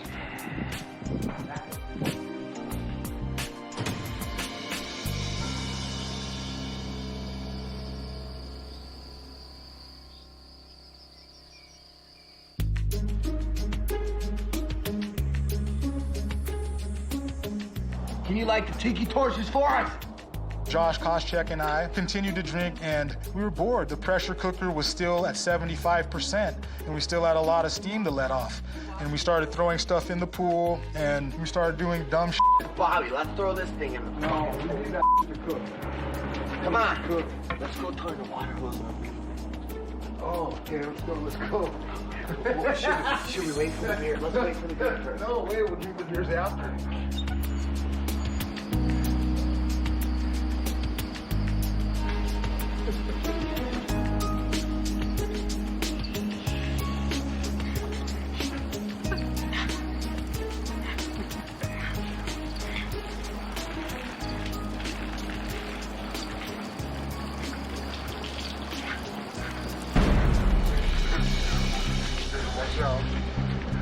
All I remember is waking up, seeing him laugh.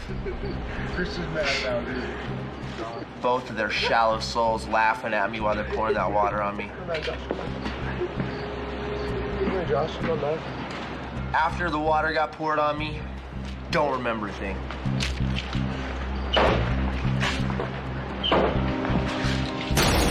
Chris, look, I'm gonna have to mirror. It's the house, bitch.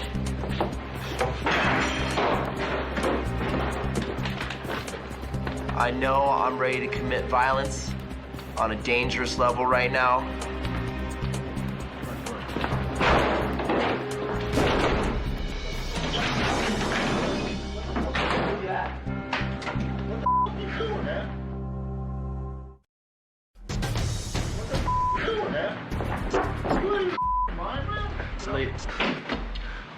Kill you too. That's up to you, Sure, bro. dead. Bobby's standing there laughing at me. Do you remember having one thought right before I just was gonna blast him? Chris, you're not gonna give your dreams up to such a bottom crawler. Stop, guys. That was real fun. Stop, guys. I don't know what's going on, but I do know Bobby has both his hands up in a fighting position, big old grin on his face, and Lieben is pissed. They poured the hose on me. No, we didn't. You didn't, you Chris is losing blood. The thing that we need to do is get him out of this house, or bad things will happen. knuckles gone. Punched through the window, my knuckles gone. Close the door. Close the door, please. I went to sleep too, Nate. They started spraying a hose on me. I know.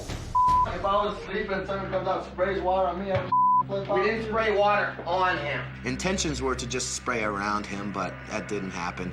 I kind of went a little bit overboard. Guys, That's what please. somebody just said. Seriously, Water. no more fighting tonight. Yeah, I can't believe that Bobby and Chris acting like that after a night we had like this. But I guess deep down inside, they both hate each other. No, it's over. I'll kill him in his ass sleep. That son of a. Lucky for me, looking for you. I was sitting in the backyard. Koscheck doesn't even have the balls to face the person that he sprayed down with the hose. He runs away like a cowardly little girl. And through this whole situation, Bobby Southworth is laughing. He did all the damage that he's suffering he did to himself. Yeah, exactly. You know what I'm saying? No, this, it's over. I'm done. He knows that he's gotten under Chris's skin, and that was his goal the whole time. I want to fight him in a cage and solve this. All we did was like put a slow trickle. Bad? Yeah. Have you seen the floor? He's bleeding, Josh. Look He's at this bleeding floor. bad. Look at the blood the whole way through here. You got the medics coming? Son of a you, Josh, too. Chris, he's losing blood. He wants to do bodily damage to those that have wronged him, and rightly so. Chris, get in the back seat. The van came to take Chris to the hospital. He's probably for sure not coming back. It was a bad situation. You know what? The show's over because I'll go to jail living with that mother. Those bitches. Those ass mother. They just ruined it. No, it's over. I'm not coming back. I'm done with this. They're in there saying, oh, we didn't do it. We didn't do it. Dude, we were just spraying him around. We didn't spray him. The rest of our team. Koscheck and Bobby felt like they had to hose down Chris Lieben just to mess with him because they knew that he was going to flip out and do something drastic and hopefully get kicked off the show. Why would you do that? Why do you gotta keep pushing it? The deal's over. Don't with the guy. He's already had a rough night. Whatever, dude. It's a prank. If you can't live up to it, he's gonna cry. That. I'm an instigator, you know, and I instigated it. And, you know, when you have a few cocktails, of course, you want to see how far you can push somebody to see what they're going to do next. Oh, I didn't tell him to punch the window, now did I?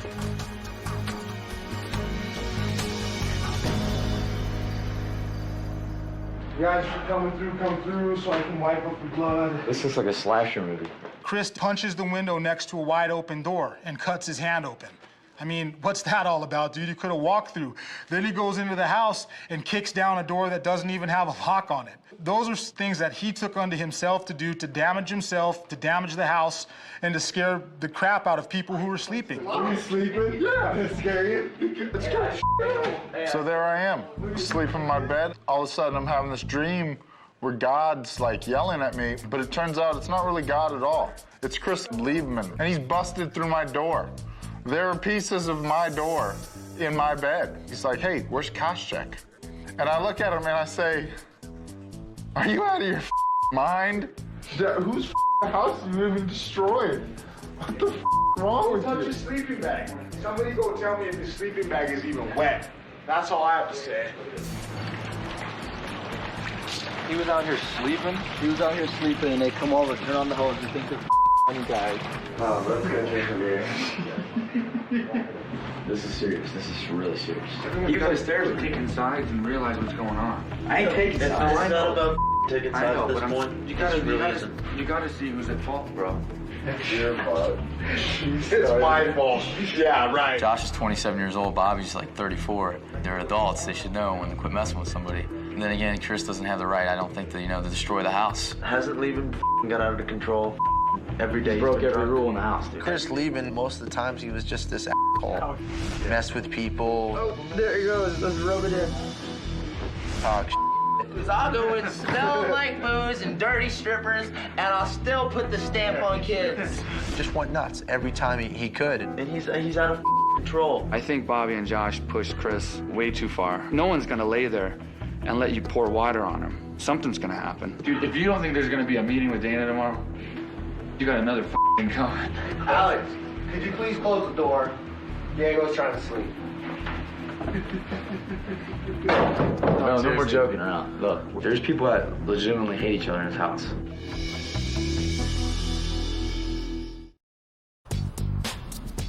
At 7 o'clock in the morning, my cell phone starts ringing. It's my secretary, and she says there was a fight at the house, that a fight broke out and somebody got hurt. You know, it was very serious.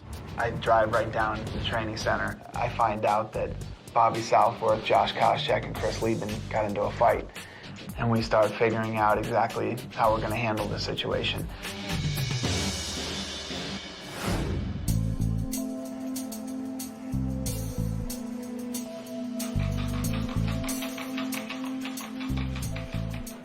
We need a mop. Never gonna come out. There was drops of blood all over the house. It was just like a crime scene. There was just blood everywhere. Being awesome, last night everybody was having a good time. Everything was cool. To all of a sudden, some people just couldn't control. They were acting like little kids, and they just ruined it for everybody. You know what I said? What happened? I think you just said like he was a selfish, fatherless bastard or something. I'm not the type of person that's gonna just turn around and insult somebody for no reason. What happens when Chris does not have the upper hand, he starts crying like a little baby. I said something to him, and I just broke him down. That's right. I remember that. Who was up at the time last night when it happened? Just me and Bobby. We were sitting in the back chilling, and I was like, yeah. And the rest went down. We did it. It was bad judgment. So what? We did it. He didn't have to flip out. I didn't tell him to break the window, kick the door down. What's gonna be next if they keep him? You know what I mean? I think it's bull. If he stays on, I think it's bull. Obviously, I don't want to eliminate Chris. He's one of my best guys. I don't think Chris is that bad a kid, man. No, I don't think he's that got. bad of a I mean, kid he's either. got. I agree. He's got some issues, but who doesn't? No, I agree. We're a bunch of fighters. I mean, sorry, a lot of us have issues. It's just the way we are. I don't disagree with we're that. built. I think the worst is Bobby Southworth, by far. He's a decent fighter, but it's his attitude. Where is he getting this attitude? I've had it up to here with Bobby Southworth. It seems like every time I'm in any kind of a group situation with him, he's got an attitude about something. Well, why don't we bring them in and we'll listen to both stories and then we'll make a decision. What did the doctor tell you, Chris? He said I can punch with it because there's no stitches, because it took it clean off. But the knuckle itself is intact. Let's It's take a look. broken. I know you can fight with it broken. Jesus Christ. Let me see it. Fuck, I'd fight with that. He's missing the skin. It's just skin. It's just skin. It looks ugly, but it's just. Yeah. So let's hear the story. What happened? What I recall, Bobby started yelling just horrible things at Chris. Don't talk, you fatherless bastard. Just shut your mouth. I don't want to live in a house where somebody can treat me like that, and I can't bash their head in. So I talked to Nate for a while. I said, I'm just gonna sleep out here.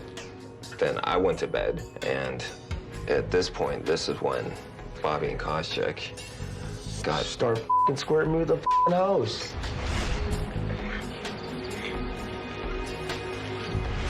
Laughing their ass off after he just was trying to apologize to me. There's about 30 seconds there where I snapped. Chris, God, back in here. And I apologize 100%. I know I shouldn't have punched through a window. No doubt. I know I shouldn't have kicked through a door. That's me. Shouldn't have done it.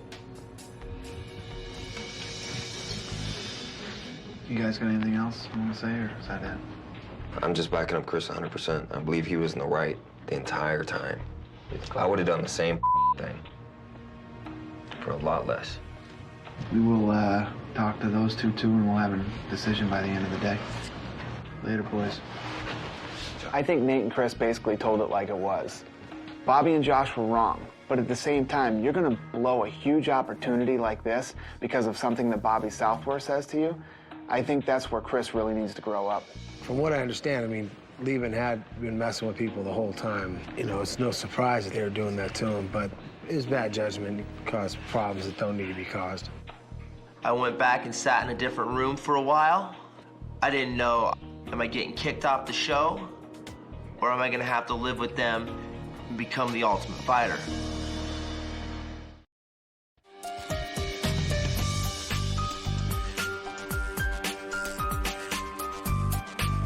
Seeing the type of person that Bobby is, I can guarantee you, when he's in these meetings, he's trying to come off as the good guy. He is so transparent in all of his dealings, it's just ridiculous. What happened? We got back and we were all hanging out, and me and Chris, Chris said something that pissed me off, and I came back at him. I did try to apologize to him afterwards, and there was no consoling him. Oh, wait, I'm gonna go have a chew. Chris, leave it. I'm sorry what I said. Sorry. And he kept drinking, we were just looking for something to do. We were gonna go try to wet the ground around him. We never actually got to the point of spraying water on him because Chris kind of woke up. And he just got really angry and damaged himself and damaged the house. That's it? That's the story? Pretty much. So I would like to hear what he said to you, got you so fired up. We've been trying to figure that out. But you can't remember what it was? You were No. that pissed off about it, but you can't remember what it was? I was drunk. I mean, there's a lot of the night we've been trying to piece back together. Yeah, we definitely might have been in the wrong. You know, I don't know, but... We're not denying it was bad timing to play a prank on Chris. But the fact of the matter is that he threatened my life and Bobby's life. He was said already was trying gonna to stay away slip. from you guys. That's why he was out in the front yard sleeping, because he was trying to get away from you guys. Right? Like we said, it was bad timing. All right, boys. We're going to make a decision by the end of the day. All right? Sorry to get down bad. Bobby and Josh, I don't think they lied. I think they were so faced. When you're that drunk, you start to piece the night back together. You kind of put it together in your favor, too. This is a tough one, man. They pushed it too far. That's just. But I can tell you this, too. But then again, it is true. I mean, he dishes it out a lot. That first week, you know, pissing in the bed and the whole thing, he was going to be held accountable. You're talking about a kid that had already gone and pissed on someone's bed. You're going to throw pranks out at people. You damn well better be able to take it. It's like romper room, man. After, like you said, they had a face-to-face confrontation. That's not the time to pull a prank on somebody. They knew they had him. Yeah. They knew they had him. Are we going to watch footage? I say that's what we do now. I say we look at the tape and see what happened. Guys. You're sorry for existence? Don't talk fatherless bastard. After seeing the footage, it was obvious to us that Bobby went and tried to apologize to Chris, but he should have just left it at that, but he couldn't. He had to take it one step further. It's poor sense to go back out there and dump a hose on him. I mean, you got to know when to let it go. But they obviously didn't. Yeah. And they can, you know, they were drunk too. I don't think you can kick them off the show for that. Chris definitely lost it. This was such a serious issue that I had to call Lorenzo Fertitta, one of the owners of the UFC, to come in and help me go through this stuff. I mean, there's a possibility that 3 of the best fighters on the show can be kicked off right now. Bottom line is we came here to see who could be a great fighter. The fight outside the octagon, then you're done. Yeah, I mean, that's a no question. I mean, they walked right up to the line. They didn't And- cross it, but they walked right up to it. They take the alcohol out and tell these guys they need to act like professional athletes and pay for whatever you break. So That's it? They pay for the damage, no alcohol? what else do you think they should do? I think these coaches should come up with something on what they're going to do to these guys. Something that's teamwork, and that'll just break them, where they have to do it together or they'll completely break. You guys come up with something, think about it. I wasn't very convinced that these guys can get along for the next 4 weeks, and we're not going to have a worse incident than we've already had in the house. And so we decided Josh and Chris are in the same weight class, they're on opposite teams. Let's have them fight. We called Bobby, Josh, and Chris back to the gym to let them know what our decision was. And basically, this is a fight show. This isn't one of those shows where, oh, we're going to gang up on him and vote him off the show. The way you get eliminated from this show is by fighting. All right, guys. Instead of light heavyweight challenge this week, you and Lieben fight. Is that all right with you? Then I could solve the whole problem. Just send them home. Weigh-ins Tuesday, fight Wednesday. It's on. It's the best thing you could have told me. Send him home. Send him home, and you don't have to deal with him anymore. It's something that everybody wants to see, so let's do it. I want to win the fight. You know, if I have to hurt him in the process, then so be it. He gets hurt. I can't believe he told me that. I'm gonna get my redemption. I'm gonna be able to get Josh back. I'm gonna be able to crush his skull in and not go to jail for it.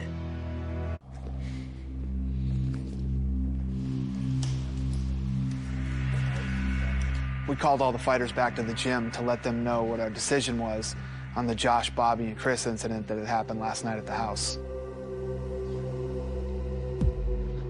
After last night's episode, there's going to be some new rules now. Alcohol is all taken out of the house. There'll be no more alcohol. Last night, for the incident that occurred, these guys are going to pay for the damages to the house. out of the money that they receive here. If there's ever a case that any of you get into a fist fight in the house, it's over. You're both off the show. That will not be tolerated. The way this is going to be handled now is there's not going to be a middleweight challenge. It's already been established that Josh Koscheck is going to fight Chris Lieben now. They'll weigh in on Tuesday and they'll fight on Wednesday. You guys were all brought here to be ambassadors for this sport, to send a message to this entire country about who we are, what we stand for, the kind of people that come into this sport and fight in that cage. You should be able to walk away from this, whether you win or lose, and hold your head up high and say, yeah, I did my part. I showed them what MMA was all about. Now, so far, you guys are letting me down, and everybody else down that's worked this far to get this sport where it is. It takes a lot more than just fighting in that cage to be a champion. You got to do what it takes outside of the cage. Represent this sport with honor. Have a good night, guys. I just think that the decision that was handed down was completely BS. And now Josh and I have to help Chris pay for the damage that he did, which I think is completely wrong. Good night, boys. Thanks, sir. We'll go hatch out some more ways to make your life more difficult, and we'll see you tomorrow. That's cool. Josh and Chris are gonna fight in like 3 days, which is good, because they probably should have fought last night. I have no choice, whether I want to or not. I'm fighting Chris Lieben, which I think is bullshit. I know Randy said, well, I don't think it's fair. He should get the chance to fight. Whatever. If he wants to fight me, that's fine. It's gonna happen. It's gonna happen on Wednesday, and I know he's nervous about it. Josh Koscheck's just a stepping stone. I think it's a great idea, because I don't think that these guys can survive in the same house together without fighting or, you know, something going on.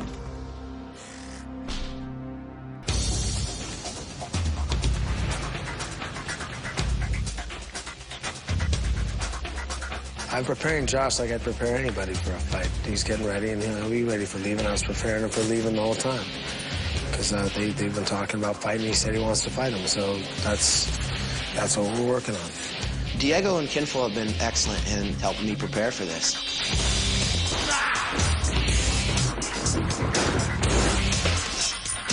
Come on, Kosh, work.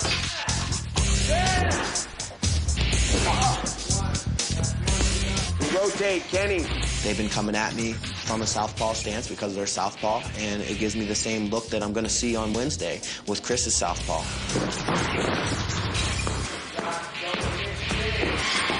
Taking a beat, finish, do something. My whole goal is to stay away from his big left hand and basically try to get a combination off and get to the ground and get a takedown, and then pass his guard and pound him out. Working, let's go, let's work. Koscheck, work. Come on, take it right now, right here, Koscheck. Kenny, come on. Go after him, get after him, Kenny. Get after him, Kenny. Finish, Koscheck, finish. Finish. Time. Everybody, time. Relax. Okay, Koscheck, come out, breathe. Get up, walk around. Koscheck, get up and walk around. Warrior, come on. Let him walk around like you just won that fight. You're an actual champ. Come on. Come on, walk around like you just won that fight. Go. Come on, you got this. Chris Lieben has been doing this for a long time. His record is 18-1, something like that. He has a great record. And I've only been doing this for about a year and a half. So he's definitely got an advantage in getting into the cage and definitely fighting. But I'm going to prepare like this is a wrestling match. I'm going to go in there and do what I do, and hopefully I come out on top.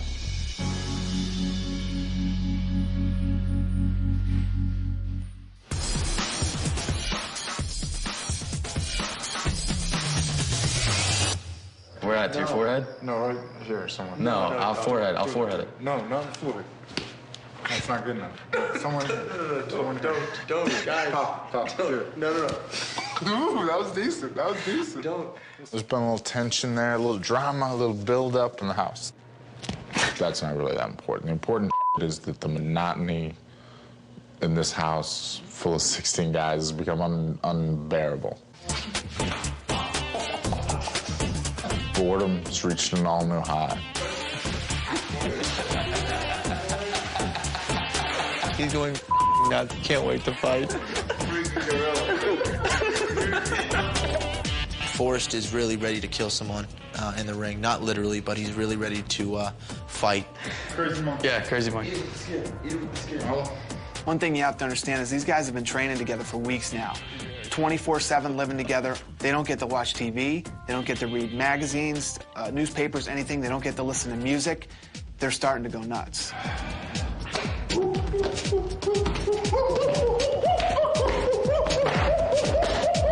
Outside of the 4 hours a day that we train and the 4 hours a day that I eat because there's nothing else to do, so there's like 8 hours in my day that are just vapid, just empty, filled with nonsense.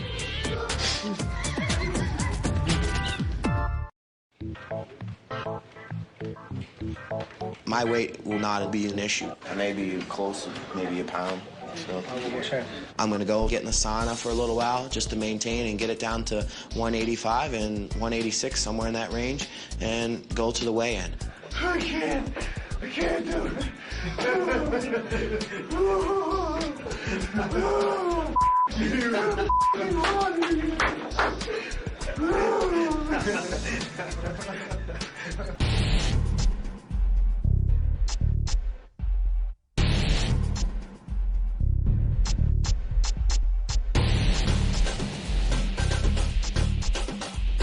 This is Chris Lieben. All right, Chris, come on up. All right. 186. I think that Chris Lieben seems more confident than Koscheck does. But I have a hard time reading Koscheck. He's tough to read. 185. I think if Chris comes in and fights with his head, he's got a good shot to win this thing. If he comes out and fights with his heart, he could lose. All right, perfect. We got a fight tomorrow, 4 o'clock. If he comes out swinging and like a madman and going crazy, Koscheck will get an easy takedown and control him on the ground. It's a very, very interesting fight. You ready to go? Yeah. Yeah, I'm ready. What the hell? I mean, I don't get nervous, so Yeah. it's like, you know what I mean? I've competed my whole life. You're good to go, man. Yeah. I think you're in better shape. I think, you have the better competitive experience, and all he has is a puncher's chance. That's what I think. Yeah. I don't have any fear of fighting anybody. I'm pretty confident in myself. I'm pretty confident in my skills. I'm here to fight, and that's what's going to happen. No fears. One of us are going home tomorrow. That's the bottom line. Somebody's walking tomorrow. That is true. So, I've been worse. I don't want it to be you, and man. if it is me, guess what? That just means I need more work. Yeah. Bottom line. Everybody in this house is sick of hearing Chris Hawk day in, day out, and his little gay laugh, or whatever he does. Everybody's sick of that. And, bottom line is, I'm here representing everybody that doesn't like him. He needs his ass kicked so bad. He needs to learn some respect. Kick his ass, man. Yeah, I want to send him home, though. Send him home. Who do you think's gonna win the fight? I don't know, man. My opinion is this. Josh can win. But he's not going to win the 5 Gs. He's not going to be able to knock him out. He's not going to be able to submit him. Josh hasn't really been tested. I don't know the level of competition he's faced. He's only had a couple fights. Chris has fought a lot of tough guys in a lot of big shows and proven himself over and over again. Not taking anything away from the guy because I like him. But what I'm saying is that it's another story when you got somebody that's a true 185-pounder with knockout power that's proven it. Beat Mike Swick. Mike Swick's a stud. I wouldn't put anything past Chris. He has very fast hands. He's a strong striker. I mean, he can knock Josh out at any point. Seeing how the odds are, I think Chris is going to stop Josh. Interesting. But I hope Josh proves me wrong, I hope Josh proves me wrong, but I think Chris just has too much experience, and he's a tough guy. Seriously, it's a classic matchup of striker versus grappler. Yeah. It's gonna be a good one. I'll beat Josh's ass tomorrow. I'm a shoo-in. I'm 100% win. There's no chance he can beat me. There's no way he can beat me. Are you going to punish him? I'd like to cripple him. You know what I'm saying? So he never walks again? Yeah. If he never walked again, I would be cool with that. Tell you the truth, if I crippled him, I wouldn't feel bad at all. No around. I'm not gonna around. I'm gonna go out there. I'm gonna go looking for the win. I ain't gonna dance around and throw leg kicks, I'll tell you that. You know what I mean?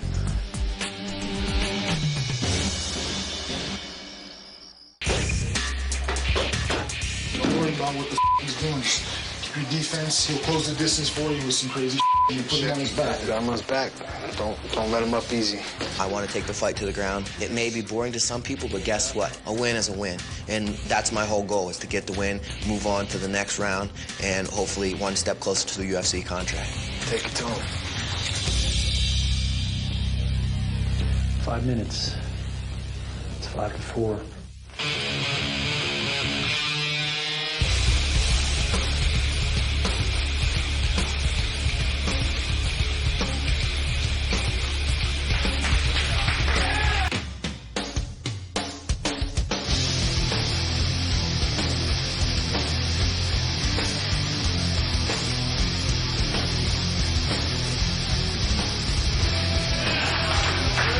Koscheck is now in a very bad situation. It's bad enough fighting Chris when he's happy. Now fighting him when he's upset and actually wants to hurt you, that's going to be a bad day for anyone, I guarantee it.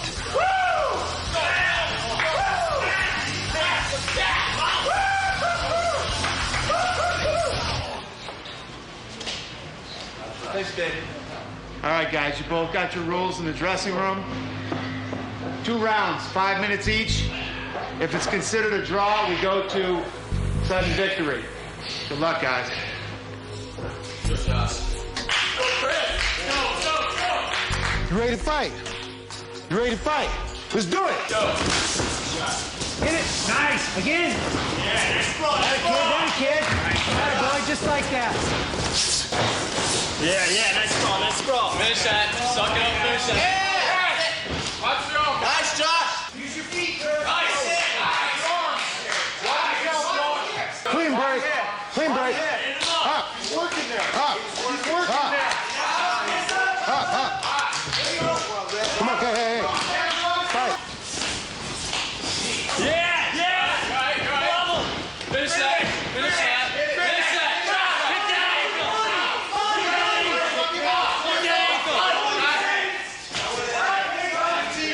There you go. Nice. Right now. Nice. Josh. Yeah. Sack him. Hit him. You finished that round strong. I think you won that round, but it was a close round. Okay, we got to get after him this round. You got to hit him. Okay, guys. Seconds out.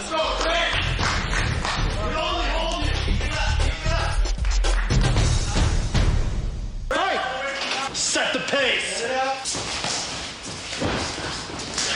There you go. Yeah. Come on, John. There you go. Nice. Follow up. Finish that, Josh. Underhooks. Yeah. Nice. There you go. That's it. Great Don't let him get that, Josh. Put that in front of you. Put it in front of you. Clean break. Clean break. Up. Come on, ready to fight.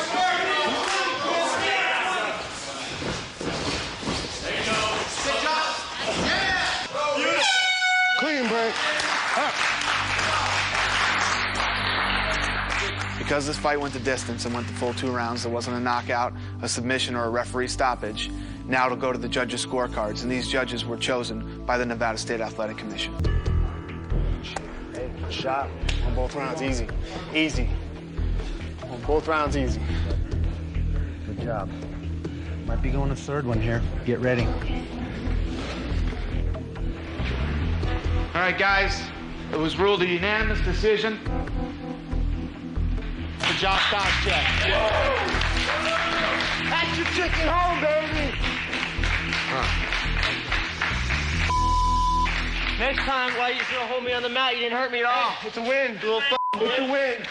It's a win. I wish we had 5 rounds. I could knock you out sooner or later. Take your bus ticket home. Come on. You know what they don't want to see in the UFC? Somebody just lays and rolls around on the ground. You're a real exciting fighter. It's a win. You're a real go home. You hold me down, you little go home. I'm not done with you yet, Josh. Yeah. I'm not done with you yet. Let's go. Yeah, Josh. Good fight, Josh. fight, Josh! All right. I think the biggest thing Koscheck did to beat Liebman was take him out of his game. You know, Koscheck actually threw some overhands that landed, but for the most part, he took him down, and Liebman wasn't able to get up. Although conservative, a picture-perfect game plan for Josh to execute. He doesn't have to risk getting hurt. He does just enough to win the fight and get the W. Good job! First time flawless. Still undefeated. Flawless victory on 3. 1, 2, 3, flawless victory!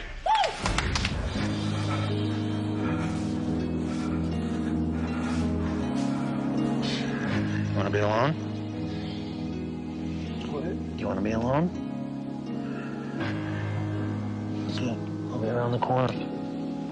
Hey, you did a good job. You know, they scored the takedowns, and you spent too much time laying on top of you. You didn't do a thing. We both know that. Chris is an emotional guy anyway. He fights with a lot of emotion. He has a lot of intensity, and it's not surprising that when he loses, all that comes out. It just comes pouring out. A shot that needed to land just didn't land. Yeah. Just missed. Just missed. It's hard to reel him back in and get him to focus and put things in perspective. You lost a fight. Big deal. If that's the worst thing that happens to you in the rest of your life, you're going to be doing pretty well. What's up, Sunshine? Cheer up, dude. You had a good showing here. You know, didn't go the way you wanted it to. I guess that's the kind of fighter you want in the UFC, one that just lays on top of you. Relax, bro. You won the fight. That's the way the UFC is. It's the way fights are. You can't leave it in the hands of the judges. You know what I mean? I know. It's the way it goes. Don't worry about it. There's no doubt he's a tough, ballsy kid. He's probably one of the toughest kids in here. But mentally, he's very weak. And that's something that he's going to need to work on if he really wants to be one of the best fighters in the world. But don't be bummed out. It's a 2-round exhibition fight. Oh, no. Why was the 3rd round on that? I don't like to lose. I know. Losing sucks, but you fought a good fight, Chris. All right? Cheer up. All right? I'll see you soon. Are you going to take me to the loser house or what? We loved having Chris around.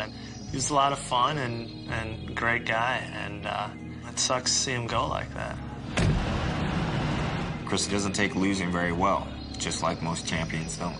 But he has a lot of growing up to do, and that's what Chris needs to get to really complete his game. I know he'll be back another day to fight and show his true skills. Chris is a warrior.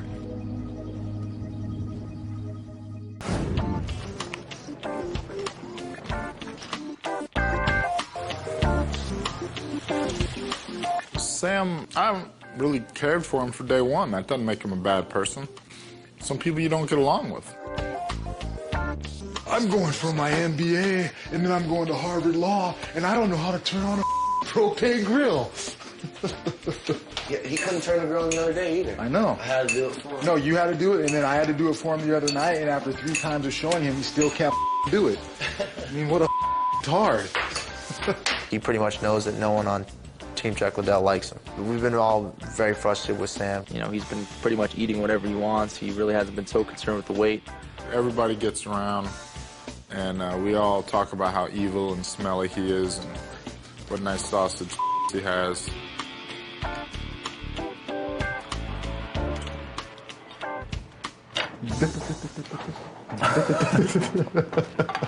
They have not been teammates to me. They have treated me like I was an outsider the whole time. And I've been good to them. I've been kind to them. I've been honest with them.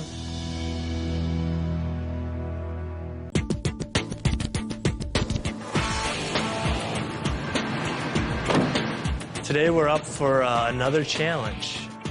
We'll see what kind of surprise I have written up for us this time. We're really due for a win. What's up, guys? This week, the light heavyweights are up for elimination, so this is a light heavyweight challenge. It's called The Ring. Let's go, that's it, guys! Keep going! Keep three! Got it, boys! Get down it! Get down it! Go! Stefan, go get it! Come on! Stefan, go! Go! Hey, Bobby, go back this way! Get it! Yes! Yes! That's right, baby! That's right, baby! Usually it looked like Sam was not even trying. That's what it looked like Tell to the me. coach. Tell Chuck, dude. Everybody's frustrated at Sam right now. He didn't give it 100%. Gave it maybe 50. He wasn't even doing anything. He's like doing this. That's what it looked like, because he's up there every night, buddy. No. Like, you know, You know what's up. I see in my eyes a two-faced person. I think he had something worked out. Good game, guys. Good job, guys. That was an interesting one.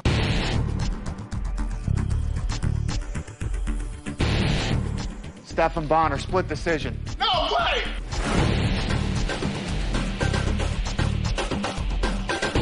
Today was a light heavyweight fight, and it was between Bobby and Stephan. It was a war. I mean, that was a great fight. You know, they went ahead and gave it a split decision to Stephan, and you know that's the way it went. It was a bad decision, and I think there should have been another round. You know, and that's the way I see it. But that's not the way they saw it. I just went in there and fought to my best, and I knew it was close, but it went to me, so yeah, I'm happy about that. Stephan was really pushing the pace of the fight, basically chasing down Bobby the entire time. Bobby was backing up, which doesn't look so good in the eyes of the judges. Looks like he's fleeing from the fight the entire time. Stephan may have been more aggressive than Bobby, but that's not Bobby's style. Bobby likes to lay back and wait and try to knock people out, and he almost knocked out Stephan today. Stephan landed a really awesome spinning back kick at the end of the second round. I think that kind of, you know, gave the judges a little bit more of an impression that he was a little bit more aggressive, and he landed the big shot. When the commissioner gave me the scorecards and I saw that Stephan had won the fight, I thought it was a draw and there should be a sudden victory. But the bottom line is, my opinion doesn't matter. It's the judges that matter. They're there to score the fight. And when you looked at the scorecards, two judges had Stephan winning 2-0, and one judge had Bobby winning 2-0.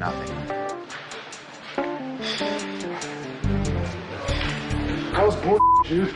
I'm with I you. put him on his back more. I hit him more times. More damage. That's a bull decision, huh? They're trying to say that the guy won because he was coming forward. When you're coming forward and getting hit, that doesn't mean that you win. I was on top more. When I was on top, I did damage. He just laid on me. That's bull.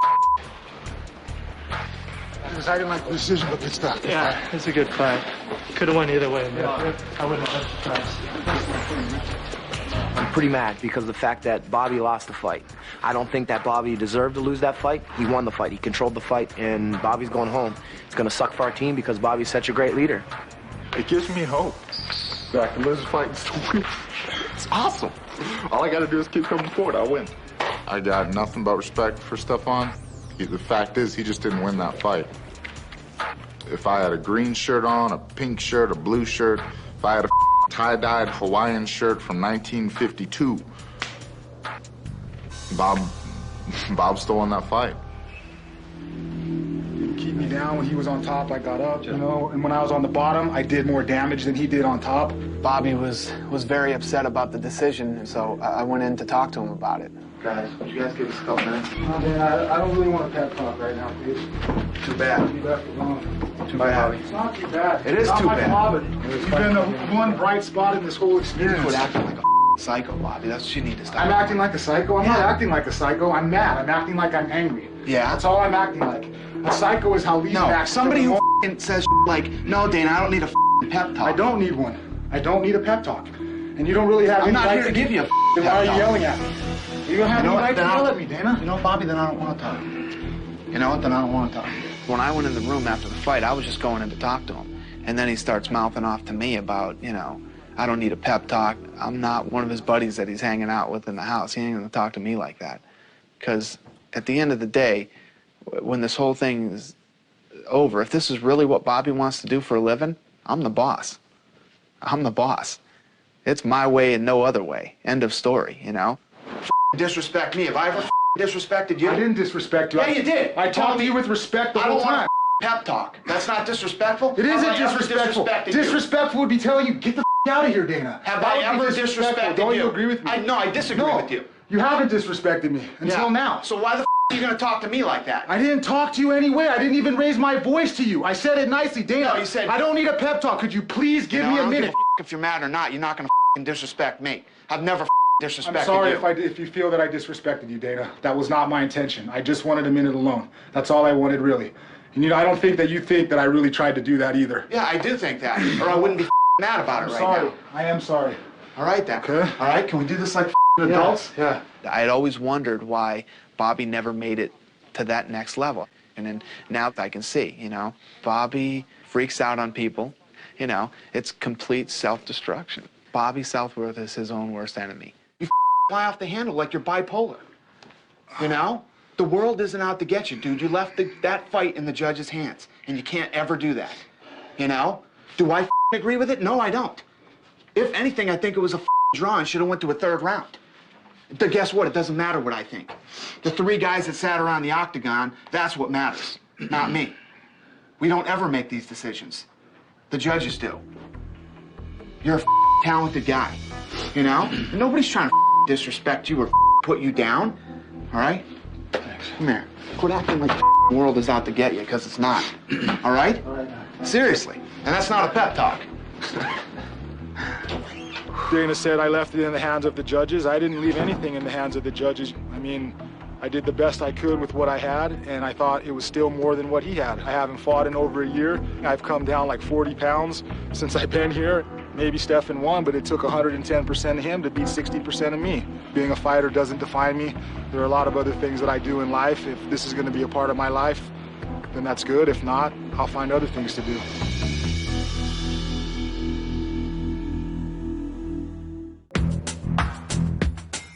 This morning I woke up early.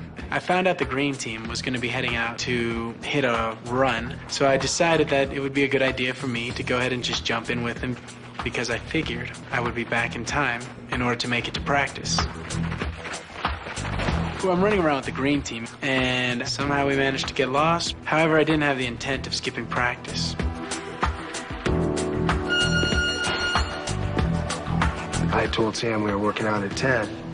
And Sam's sparring partner, Forrest, shows up, and we found out Randy took his light heavyweights up to Red Rock or whatever to go hiking.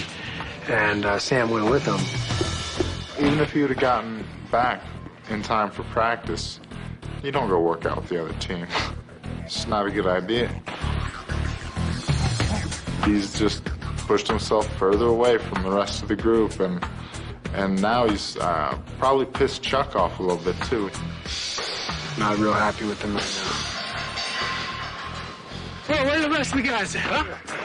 Oh my God, what do you got? Since it was late, I figured practice was going to be over. It was a lapse in judgment on my part for not asking enough questions about the amount of time that it would take to go out there and come back. You already know the team thinks you threw a challenge. You already know they think you're a traitor, pretty much, to the team. And then how are you going to prove that you're not by going and missing one of our workouts to go on a hike with Randy? Nothing against Sam, but he gets on my nerves anyway, so. Nice little private lesson with three great coaches. Three great coaches.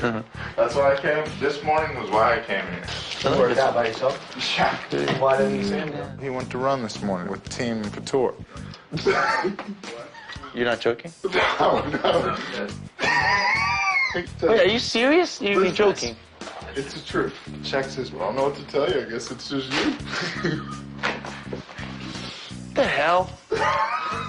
Sam? What the Sam? What's up? You're a piece of man. No, I am not. Yeah, why'd you work out with Team Couture? No, I was up early this morning. I couldn't go back to sleep, and Alex invited me to go run. I thought they'd be back in time, so I'd be able to go with you. My teammates are relatively indifferent to it.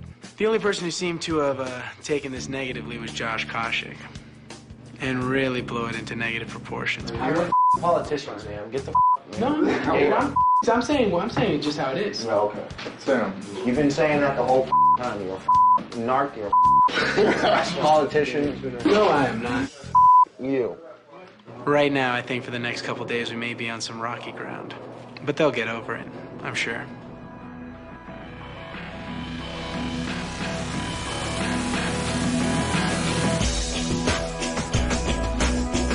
I called all the fighters back to the gym to announce to them that Nate is now out of the competition. We got some unfortunate news today that we were kind of expecting. Nate will be off the show. He'll go home, pack up tonight, and leave tomorrow morning and go home. That's normally what happens if somebody's injured. Nate Quarry, personally and professionally, has everything that I look for when we're looking for a fighter to be in the UFC. Because of that, I've recommended that he stay on as one of the assistant coaches, and Chuck and Randy both agree. To be an assistant coach to Randy, that's a great honor for me to do so. I feel that I can do a good job as a coach. Nate Quarry now has the ability to bring somebody back that was sent home already. Because Nate was eliminated due to injury, he now gets to pick from any of the fighters who have been eliminated earlier in the competition. Sound good? Sounds good. And it doesn't matter who it is. It can be somebody from Chuck Liddell's team, somebody from Randy Couture's team, whoever he thinks the best fighter is. I'll miss you most of all, Scarecrow.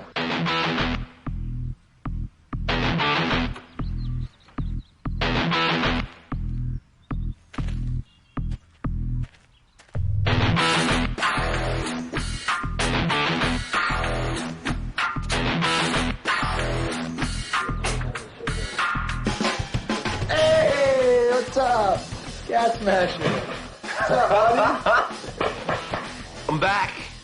What's up, Chrissy? What's up, man? You thought I was gone. Thought you got rid of me. I don't know. Somebody threw me a bone. Oh, my God! I'm back now, so watch out. Cat Smasher! Oh! Congratulations. First thing I noticed when I got back to the house is that Stefan had beat Bobby, which was just awesome news to find out. I'm ecstatically happy about that. I think without Bobby, Josh will be a lot less of a force in the house. You did it. You called him out, and you did it, man. Yeah. Nice. Went after him. Felt really good to see the $1 million smile on Chris's face, and he's refreshed and back. He's a great training partner, fun guy to have around, so definitely helps our team.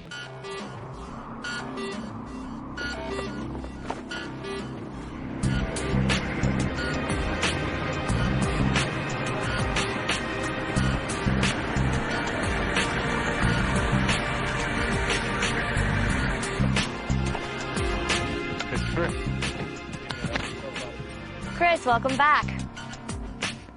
All right, guys. The middleweights are up for elimination this week, so this is a middleweight challenge.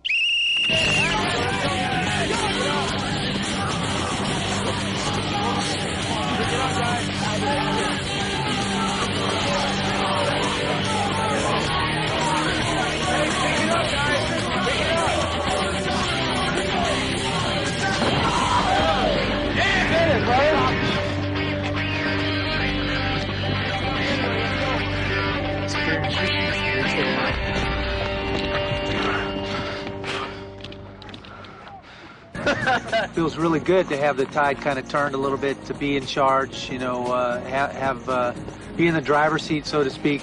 Team Couture, congratulations. You won the challenge. You now have until sundown to decide which middleweight from Team Couture and which middleweight from Team Liddell will fight to avoid elimination. Remember, whoever wins the fight will stay. Whoever loses the fight will be eliminated. Good luck.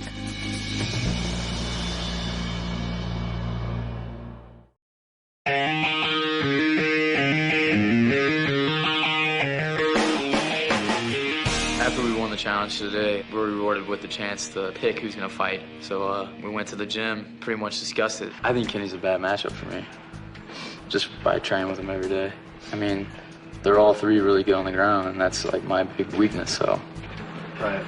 I'm not really worried about Josh Koscheck submitting you. Right. But all he's got to do is take you down and hold you down for 2 rounds. Diego is all about submitting you, and we've seen that already. Same with Kenny.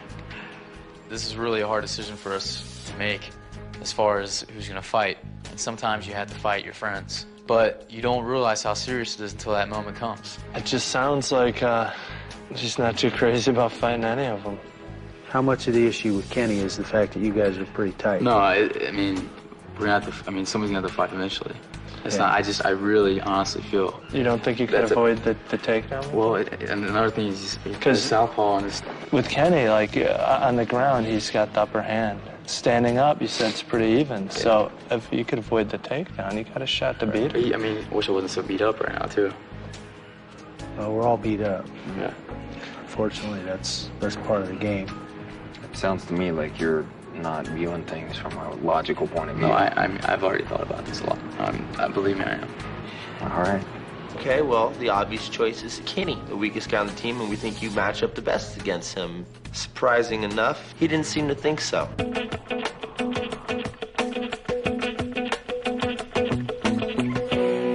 The blue team is confident that Levin will fight Koscheck due to the fact that they had fought before, and Levin didn't think he lost.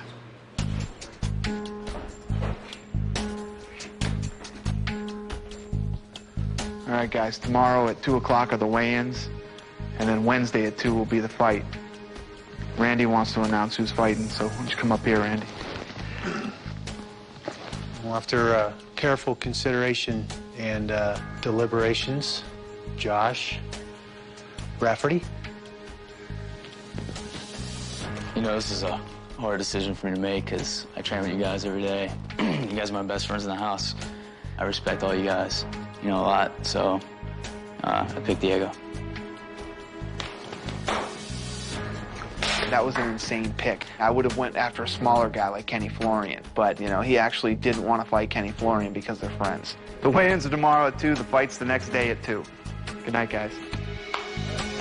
I think Rafferty's a man. I have a whole lot more respect for him. To make a choice like that, man, he really had to reach down and grab him. And why'd you pick Diego? To be honest with you, I don't match up good with all three of you guys. I just don't. I'm just not good at jiu-jitsu. You put me on my back. And you are the same deal with the groundwork, but you got better stand-up. So I just waited well, my stand-up's better than Diego. I'm bigger than him. I'm stronger, but he's hell on wheels on the ground, so I'm on the ground. I just feel bad for Josh that he had to make that decision, and I think definitely Diego is one of the tougher of us three. Honestly, I'm shocked. I hope he didn't pick me because he respected my skills and he thought he would lose instead of, not picking me because I'm a friend. I'm more understanding, I think, than Diego. You know what I mean? He's just one mentality. Yeah, well, I'm gonna talk to him. You guys should talk to me too. Yeah, we should. We'll go. We all should go. Let's go. It was my decision to pick Diego. It's not like he picked me. That's why I felt it was important to talk to him afterwards and say, look, dude, I think it's an honor to fight you. I think you're one of the best guys. I just want to let you know that, man. No matter what happens, we're still boys, dude. Through and through. It's cool with me, dog. Yeah. And I think it shocked him. It shocked everybody in the house. Nobody expected me to come in there and pick Diego. I was surprised you picked me. I was too. I went, they kind of, I just don't want you to take it it is nothing at all personal, man. We have to do it. I wasn't taking it personally. Yeah, I hope not, man, because it's not Don't worry about it. I wasn't taking it personally. You're my honor. My honor. See you Wednesday. Yeah, all right.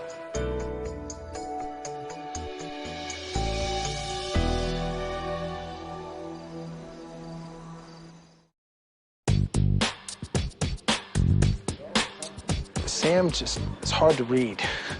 I had no problem with him going on a hike with Randy. That's not a problem. The problem I had with him, he didn't show up for my workout. Okay, I had to calm down before I talk to you a little bit. You not only didn't show up to my workout, you went with Randy. And as far as team morale too goes, the team already thought you're siding with Randy, and then you don't show up with our workout and you're working out with them. You pissed everybody off with that. I mean, they all think you're through the challenge. On the other hand, I don't believe that. I know you're a competitor. I know you're a good guy. Okay, I don't believe that. But I don't expect you to miss my workouts, ever. That bothers me. No, I understand.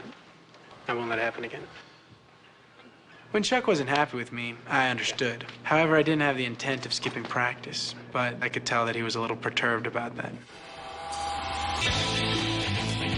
I love being an underdog. I'm the dark horse in this competition. I was the last middleweight to be picked from day one, and I'm still here. I've won every challenge I've been in, and I feel I'm a serious threat for this contract. You know, this fight, I'm gonna be able to get a chance to show everybody what I'm about. Against all of our judgment, you know, we let Josh choose Diego. That's who he wanted to fight. I think he's got his work cut out for him. He certainly has a puncher's chance of catching Diego in this fight. 184 1/4. You know, I worked to get to where I am now. You know, I put in the work. I've done my battles. You know, people have seen me in action. You know, you can hit me and I'm not going down. You know, I'm going to keep coming at you and I'm going to catch you.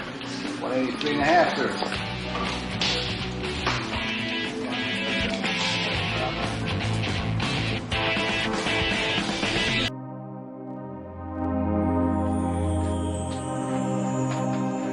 I feel myself getting into better and better shape, the best shape of my life.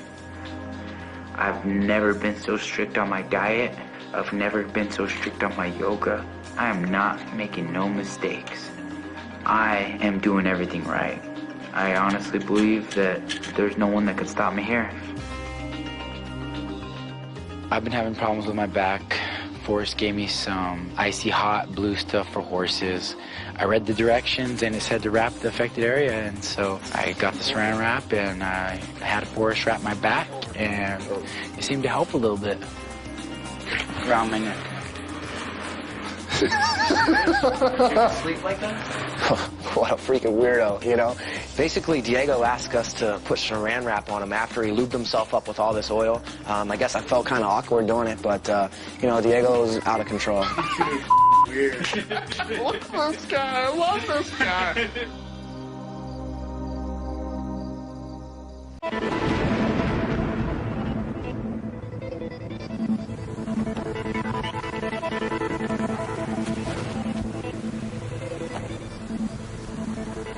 Diego's going to bring out the best in me. And that's what it's about. It's about testing yourself. And I want to fight the best. That's why I'm here. I'm not here to fight some chump and get $5,000 or stay in the competition as long as possible. I want to see what I'm made of. I want to test myself. I went out today. There's something about a storm that I don't know. It gives me energy. I know that there's a lot of electricity in the clouds and in the storm and energy, and that's what I'm all about. I'm the Zen master. I go out there, I do my yoga, I do my meditation, I absorb it into my body, my mind, my spirit.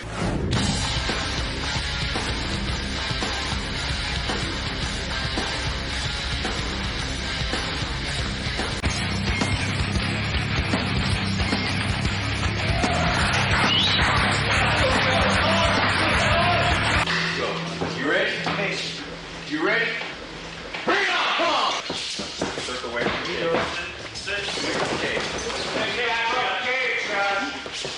Repummel inside. Repummel inside. Control. Guys, that's our move, man. That's our move. Work your way up. Now get your way out. That's it, man. Get your hip first, guys. Survive. Side. Which side?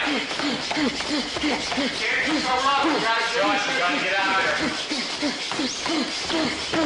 Come on, Josh. Moving, Josh. Get out. Get out of there, Josh. Come on. Get out of there, Josh. Work off the legs. Get to his side. And fight. Fight the choke.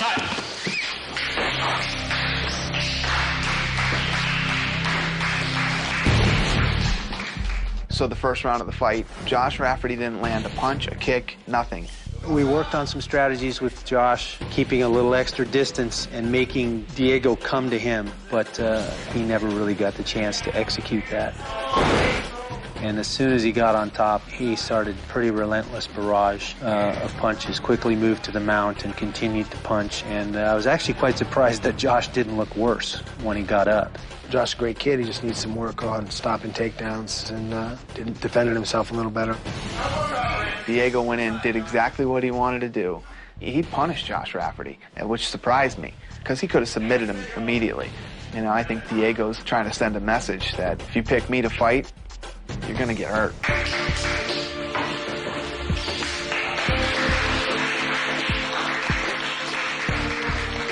It's business, and there was $5,000 on the line, and I wasn't going to let it go the distance. I wasn't even going to let it go to the second round.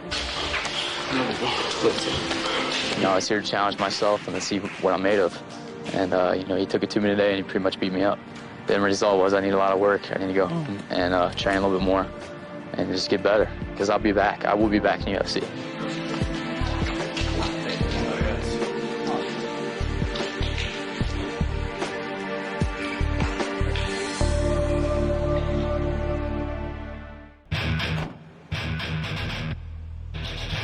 Oh, you are not going to do it like that. The mood in the house is definitely a little up in the air. People no longer give a damn. I know me, I really don't care. Like, you know, there's less than 2 weeks left. I'm going to have to fight someone again, and it doesn't even matter. It's not a secret anymore.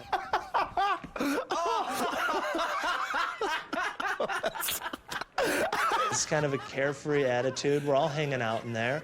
Chris and Diego probably have to fight, and they're telling stories and drinking wheatgrass together.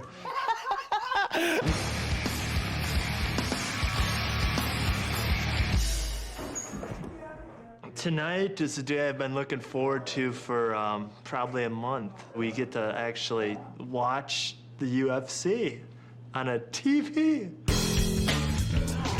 Look at that! Hey! That's pretty badass, I must say. I like spilled water and I didn't even know. Dude, we've been locked in a house for, well over a month now, a month and a half, and press a button and a big screen TV comes up from the ground. Hey, nice TV. Cable's hooked up and everything. In a way, I felt cheated.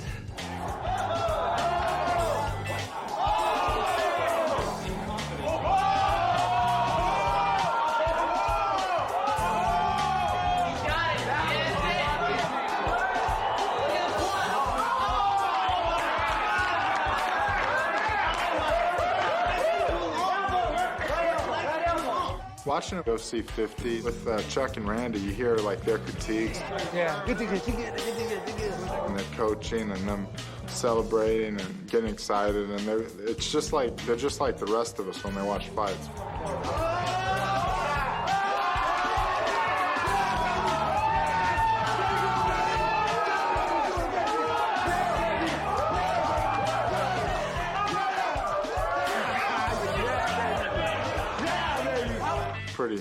Pretty neat, you know, because you got to think they know these guys or they fought these guys. UFC President Dana White. Dana, first of all, we've talked before about. Here comes our plug. At UFC 50, we were there doing the show, and in the middle of the show, the guys called in, and I talked to Josh Koscheck and Chris Lieben, and we were basically just talking about the fights. What's up, dude? Woo! How about Tanner? Is that crazy? That was crazy. How about that? He was my armbar. Oh, what was that 1 second? Unbelievable, dude. I would like to think that watching the fights that night inspired them. I mean, that's really why they're here.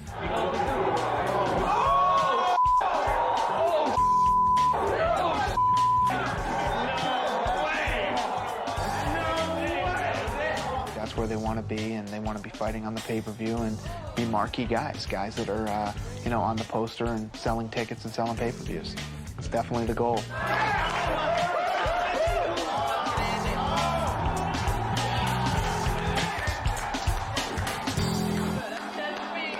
That was an awesome fight.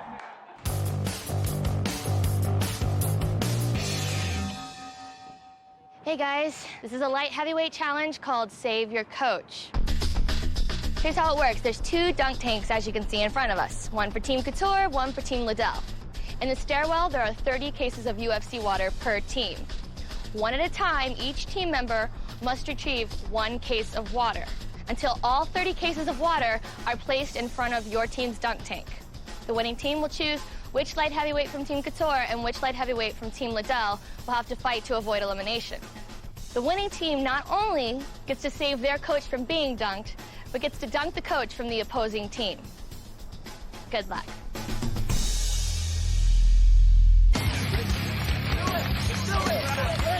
Ready? Set! Go, go, go! Go! Cut it, cut it, cut it!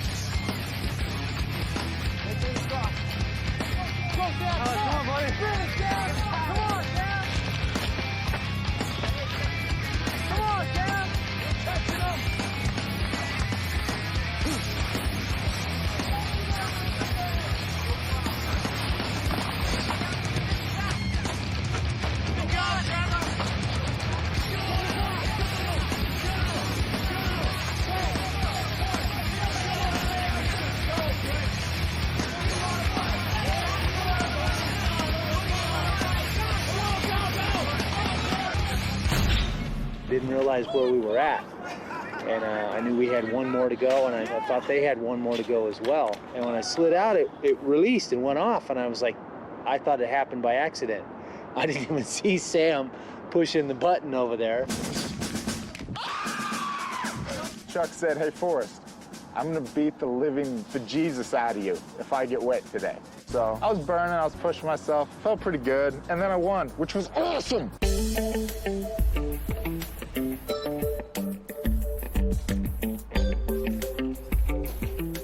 So it breaks down like this. Stefan's their best fighter. Swick's their second best fighter. Alex is not their best fighter. Me or Sam should fight Alex. I'd like to fight Alex. I'd like to fight Alex, too. I thought I did a better job of the challenge. Yeah? Well, I thought it was my idea that won the challenge, so in the end, that brought us through. What the are you talking about? What idea? Your idea to make him do more work than you. No, my idea is start bringing those earlier boxes in so we can get a lead. So he could go to the long ones. Today's challenge, Sam, unbeknownst to me, starts taking the water from the top. And then he had the audacity to say, well, you know, it was my idea, my thinking that caused us to win the challenge. he won the challenge for us, man. Come on. I feel like I should be the one who they let step in the ring to go ahead and fight to represent the team. If for no other reason, just because I wanted to be in the Final Four, because I made it there by fighting to get there. I promised him if we won this challenge, he could fight. Same thing I told you. I told you I'd give you another 4 days to cut weight. It just seems to me Sam's playing everybody on our team and trying to get the easiest fights and stay around as long as possible, which, if you think about it, that's what we all should be trying to do. But, you know, I just feel that I've been working hard and it's my time, you know, let me fight. Keep my hands up, don't get knocked out, and I can't lose, you know. Now, if you get your ass kicked, we're gonna be pissed. No, you guys, if I lose, when I leave the ring, I will just come straight to the mat and all of you will just beat the out of me. Just at the same time. No, Chuck too, what the hell? All right, sweet. Perfect. We're all winners. Okay, go figure. I get to speak because Dana's gone. So anyway, weigh-ins tomorrow and fight the next day. I'll kick the rest off to Forrest here. I'm gonna fight Alex Schoenhauer here. I think he's the weakest link on the green team, and he's gonna have every opportunity to prove me wrong. You know, it's nothing personal. I think the other two guys are better than you, and got 10 or 15 minutes to show me I'm wrong. Weigh-ins are at 4, fights at 4, so we gotta fight. Forrest said that he saw me as the weak link of the team. That's fine, you know, let him think that. My game has been improving since day one. I'm gonna go in there and take it to him, and we're just gonna see what happens.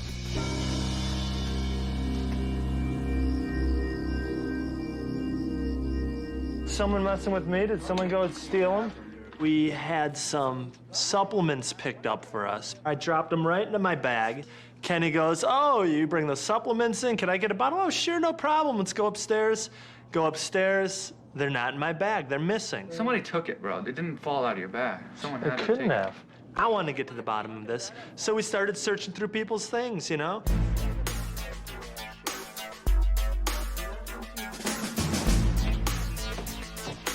Searched everywhere. Supplements were nowhere to be found. Nothing to hide. Went downstairs to search Sam's stuff. So Sam's like, okay, I have nothing to hide. Open up the first suitcase, and sure enough, no supplements in there. But I noticed an abundance of hats, abundance of rash guards, abundance of sweatshirts, and started thinking, geez, he's got a lot of things. I know people were missing hats and sweatshirts, including myself. See what's in this one, Sam? This one right here. Diego caught on to that. He goes, wait, Sam, open that other suitcase now. And voila. These are the caps I got from Dana that I grabbed from inside. Oh, you got one? Whoa. No, I got a ton of these, dude. I'm missing one. I missed one of these too.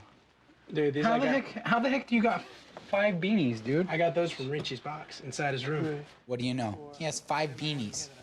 3 guys in the house are missing their beanies. He has 4 hats. 3 guys in the house are missing their hats. Now, come on. I can't say that that's my stuff that's in his bag, but all I could say is that I'm missing the same exact stuff, and it didn't just grow some legs and walk out of here. You got 4 regular hats and 5 beanies? I grabbed all of these from Richie's box inside his office. As you can see, none of them have been worn. They just said you could have 5 beanies? No, I just continually grabbed them. I continually asked if I could have them, and I took them. As long as Pete was saying it was okay. You can check with Pete. Pete's not in charge of these, dude. Diego and Stefan, they start questioning me about my hats and my sweaters and my clothing that I've acquired over this long period of time from the office, which I was under the impression was there for us. Sure would be nice to have a beanie. Taking those back for the family, guys. That's why I grabbed them in the first place. Putting everything together, it's just... A lot of us are missing things, and I don't know if he stole them exactly from us per se, but they could be accounted for in Sam's bag. You know, 1 second it's in your bag, the next second's in it, you know, it's gone.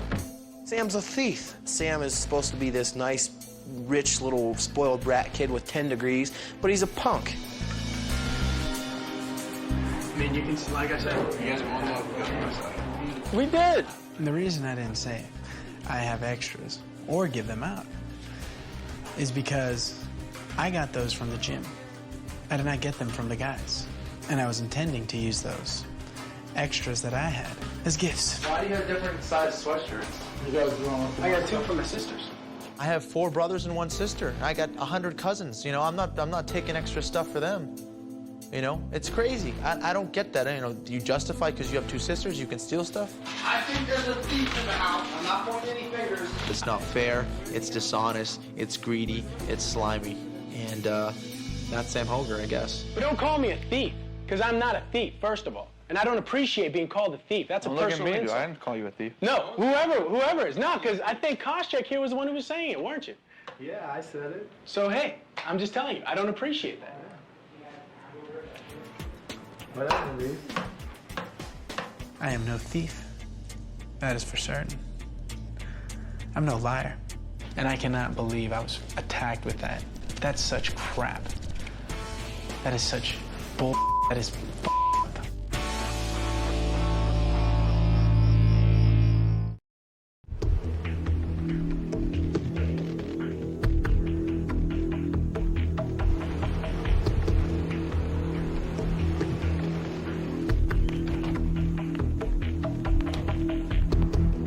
Sam, he bugs the shit out of me. He stole stuff from me, and there's nothing more than I hate than a thief. Stuff just keeps disappearing, and Sam just happens to be popping up with stuff. Stuff was just missing around the house, and he said that you gave it to him. Nope. I've never given anybody permission to come to my office and take anything out of here, especially you fighters. Sam, on top of everything, is more than a thief. I think he's a lie and a cheat and a con. You just said he didn't give no one anybody.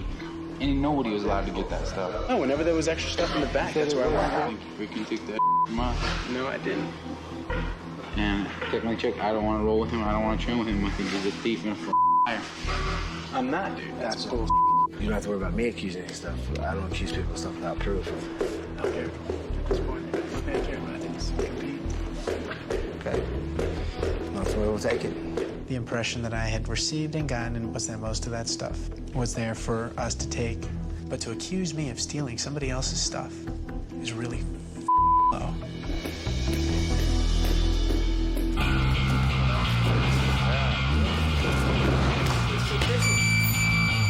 For Sam to say that, he was given authority to take those items is a bunch of bull.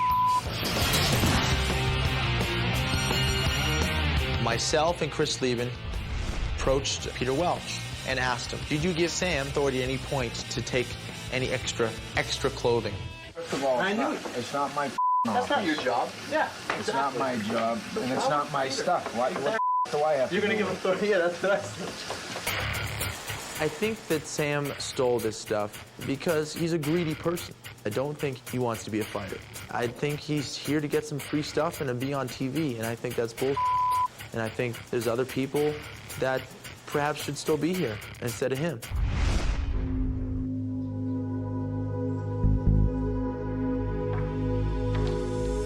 People who were on the green team that were talking to me are all of a sudden not talking to me, and that's fine. I'd rather be on my own than have to deal with other people who'd stab me in the back, especially when I haven't done anything. Sam, so yesterday you said Richard and Peter would vouch for you, and they didn't. What he So did how say. how do you explain that? What he did say is there was extra. No, he didn't. That's what he said to me. If people are missing hats and sweatshirts and rash guards or whatever the hell it is, and you have it locked up in your suitcase, and there are people who are missing stuff, okay? I'm missing To me, stuff too. That's wrong. Let me go ahead and To me, complain too. that's I'm wrong. missing stuff too. What are you missing? Could you be missing anything? What are you missing, Sam? You got a locked up suitcase. You bring everything in your locked up suitcase. That's what you just said. I don't even need to explain this shit. Why You don't. explain You really this? don't. But my point is, at the end of the day, Sam, the truth See, is going to again, come out it's all- about the NO2. The truth is going to come about Yep, the clothes. about the clothes and everything. And you know, I can't wait till it someone's does. going to look like an ass. Exactly. You know what's the worst part about this, dude? I know there's been other people who've come through here too, and all of a sudden it always seems to boil down to me every single time. You know, I don't know you any explanation. I think you guys are just misunderstanding each other. You guys should just go and hug and make up. How about that, Sam? You just guys go sit down and solve this. I'm sick of hearing about it. I walked in the office before and kind of scrounged for shit. Oh, but I don't care, you know, if it's someone's toothpick. No one should be taking anything from anybody. That's true. Things a line. Everything he's saying is a damn lie.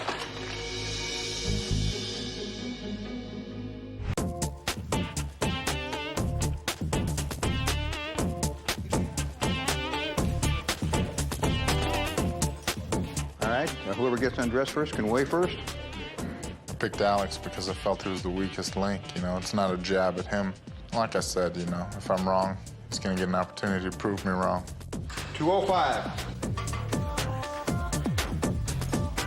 Forrest called me out, and the way he called me out is, you know, I don't appreciate it. So yeah, I'm gonna go in there and take it to him and make him think differently about it. And then, so when the fight's over, you know, he's gonna respect me more as a fighter. Where now he probably doesn't respect me as a fighter. Also 205. Thank you very much. Got a fight, gentlemen. Okay. When I found out that Sam was stealing, I was upset. I stood up for him when things were being done against him, and now that he was the one doing things behind people's back. And I felt that the right thing to do was to speak to him about that. And all I can say is by making reparations, you will gain respect. But like I have said before, I went into the office right over there. I've heard your excuses. I've heard your explanations. They're still wrong. What are you doing, Sam? Dragging other people into you. I'm not trying to drag you guys into it. Well, what are you trying to bring people into it? Say you got permission from us. Well, when you've been in there, I simply asked, What the does that office have to do with me? nothing. First of all right, so don't put me into it. All right, get it straight. You got caught with fess up to it. No. And I mean, I'll tell you straight out. I mean, every time. You didn't, though. You didn't, because I'm hearing it secondhand. It ain't right. You made some mistakes, man. You need to make reparations. I didn't want to look like a chump. Like I had supported someone that was now stealing from other people in the house. People that he's been with for 2 months, he's stealing from people that are trying to be his friend. Every time somebody badmouthed you, I said, that's not right. But if you're doing that's not right, I'm gonna say, that ain't right. And you know what? I agree. All right. It seemed like old Nate wanted to drive the issue home. The funny thing is, I was already intending to do the right thing.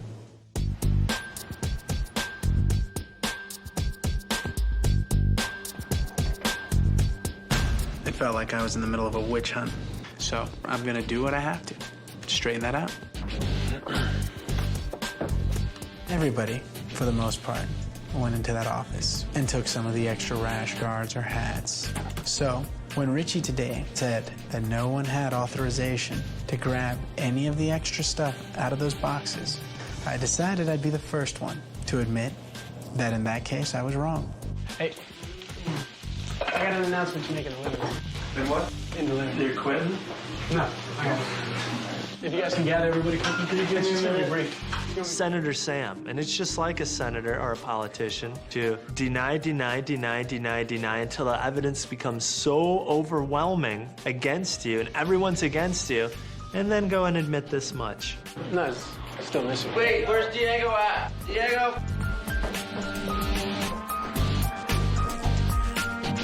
This to be everybody. Go ahead. Guys, I've always been told it takes a man to admit when he's wrong, and I was wrong.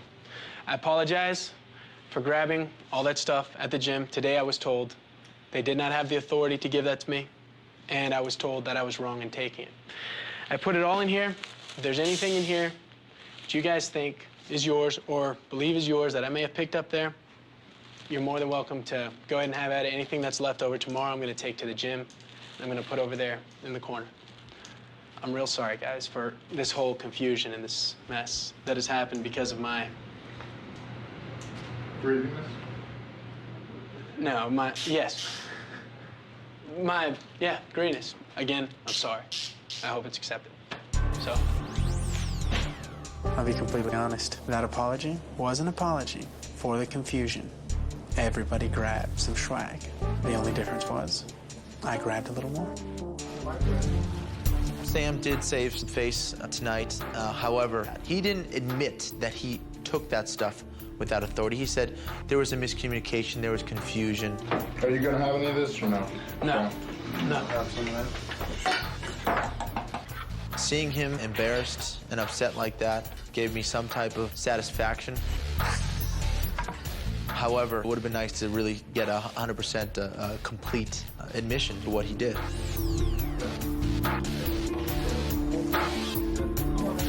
I'd say these guys are not men of honor. Men of honor would have stood up along with me and said, you know what? I took some stuff too. Someone who, when they see wrong, admits it. These guys are not those men. Now, I'm just going to go on to finish this competition.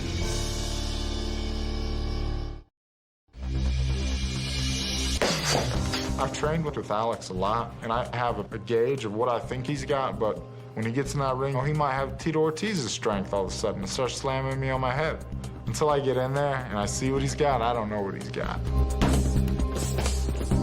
I'm gonna go in there, take it to him, knock him out, submit him, choke him out, whatever I need to do. Put my elbows into his face. I'm gonna do whatever it takes, you know. 5 grand's 5 grand. 10 minutes. Any questions? Okay, thanks. Good luck. Thanks, sir.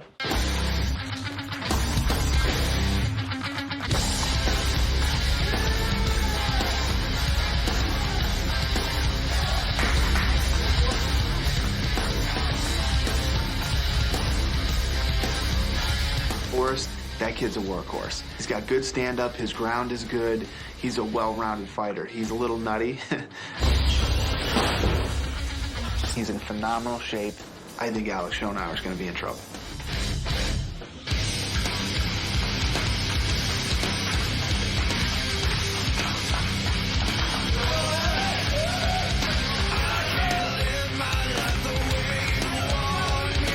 Alex comes out, and Alex looks like a different person than the Alex I saw, you know, and it was on our team and we trained with. He looked possessed, and I was a little nervous because of the fact that Forrest hasn't fought in a while, and Alex was kind of looked like a psycho out there.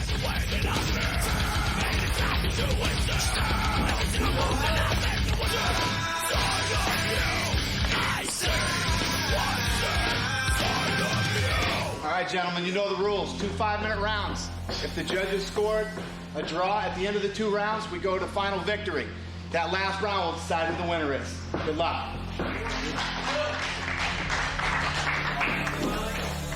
Come on, Alex, all you.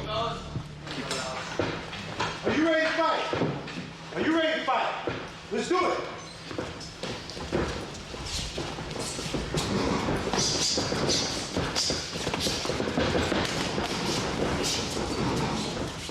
That boy. All right, here's Alex. Let's go. Nice. Alex. Where's your knee there? Nice. Hands up, Alex. Hands up. Nice punches. Keep circling. Nice, Alex. Nice. Alex, wait. Let's go. Keep breathing. Hands up, Alex. Hands. Nice, Alex. Keep on the way up. Knee. Knee. Nice, Alex. Watch your knee. Beautiful.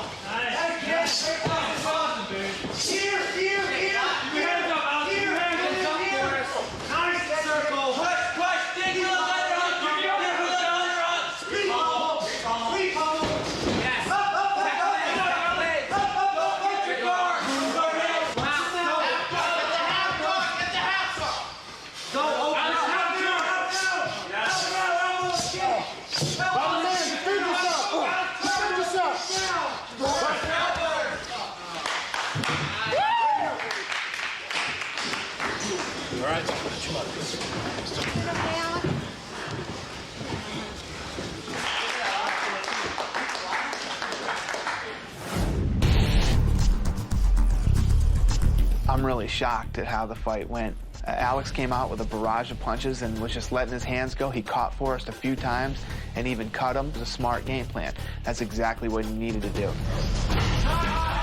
What was most impressive was the way he did compete against Forrest. He went out and he shocked Forrest. I don't think he expected Alex to be aggressive and to come after him.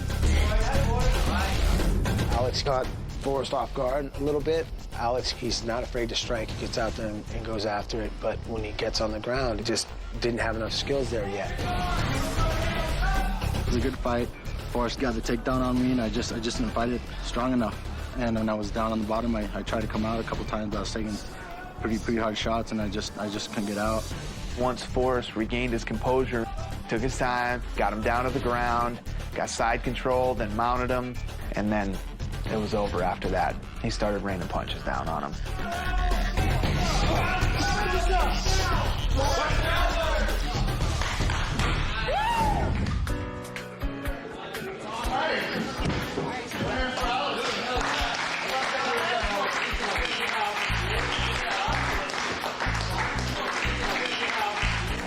There's been a couple of guys that have fought here that pretty much knew they were outclassed and kind of just rolled with it. Alex didn't. Alex came out and said, you know, if I'm going to go out, I'm going to go out swinging. And everybody respects that. Winner, Forrest Griffin, tap out punches.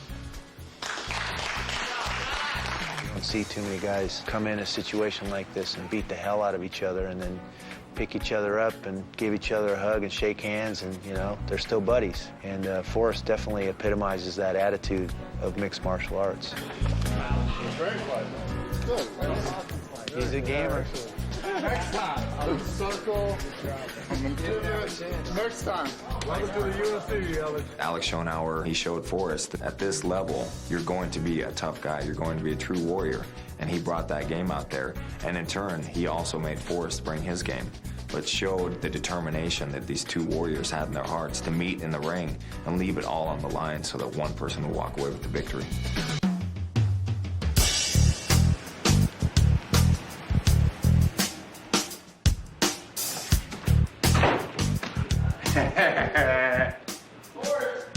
What the? Do I think he should be allowed to fight? Yes. With a cut like that, yes. Is it going to ruin his career if that cut opens again? No. You see some heat, huh? They kicked my ass.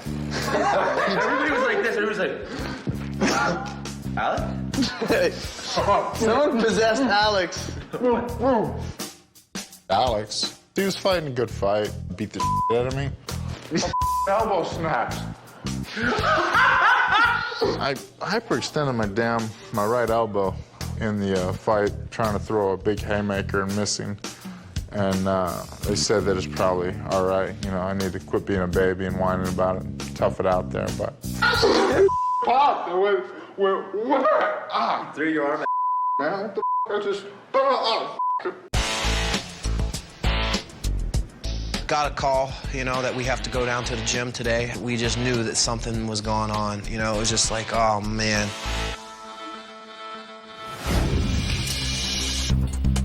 We walk into the gym, we all line up, we're here with our teammates, you know, everyone kind of waiting to hear, you know, what this meeting was called for. Dana White walks in, he's got his typical smile on his face. Good afternoon, gentlemen. When we first started this, 16 of you came to the UFC Training Center. Now there's only 8 of you left. Congratulations for making it this far. But really, the battle's just begun. This is the semifinals. The way this is going to work is, from here on out, teammate will fight teammate. 4 of you will fight until there are only 2 of you left. 2 middleweights and 2 light heavyweights. First up are the middleweights. Team Couture is going to go first. Chris Lieben will fight Kenny Florian. Then in Team Liddell, Josh Koscheck will fight Diego Sanchez. The other thing that's going to be different than the other fights is there'll be 3 5-minute rounds instead of 2. The light heavyweights will fight next. Mike Swick versus Stefan, and Sam and hopefully Forrest. We want a fighter from each team represented in the finals, and the only way to guarantee that is to have teammate versus teammate. Yesterday after the fight, we talked to the doctor, and she's concerned about Forrest Cut. So what you need to do is you need to pick somebody in the light heavyweight division to take your place in the event that you can't fight. And it can be anybody. It doesn't matter if they're on Team Couture or Team Liddell. You and Chuck can get together and pick who you think is the best guy to come back and represent your team. We're not saying you're not going to fight. We're going to do everything we can to make sure that you can still fight. Okay? So you guys will have some time tonight to make that decision, and we'll decide who you're going to bring back from home. Any questions? Have a good night, gentlemen. I think it sucks. I spent the last 2 months bringing these guys together and building them as a team and kind of establishing a particular integrity and rapport with each other. You gotta be kidding me. We're gonna train together up until our fight? And we're gonna fight as teammates? We're gonna have to make adjustments. We've trained with people our entire time and now we have to fight each other? I've been with Stefan since day one. I mean, this is something that no one expected. And it, you know, it sucks. I don't know how else to describe it. Dude. I've been training with Stefan since I got here. He's a real good friend of mine. He's my best friend in the house. I'm really not gonna enjoy trying to punch his teeth out, you know? Thanks. I could have been training with Randy Couture the whole time, you know? I could have been training with the guy that's my legend, one of my heroes, you know? But instead, I'm not because of this whole team thing. Now, I'm not even fighting one of his guys, you know? It's gonna be odd fighting Diego because we train every day. Yeah, these guys, yeah. We've been literally training our asses off in there. The guys are pissed, you know. They've been training, and you know, even on the other team, or you know, talking to some of them, they've been training to telling each other how they were trying to beat the guys they thought they were gonna fight. These guys might be upset that they're fighting their teammates, but when you make it to the level of the UFC, you have to be ready to fight anybody. You could fight your training partners, your teammates, your brother, anybody. At this level, you have to be willing to fight anybody, anywhere, anytime. And first up is Chris Lieben and Kenny Florian.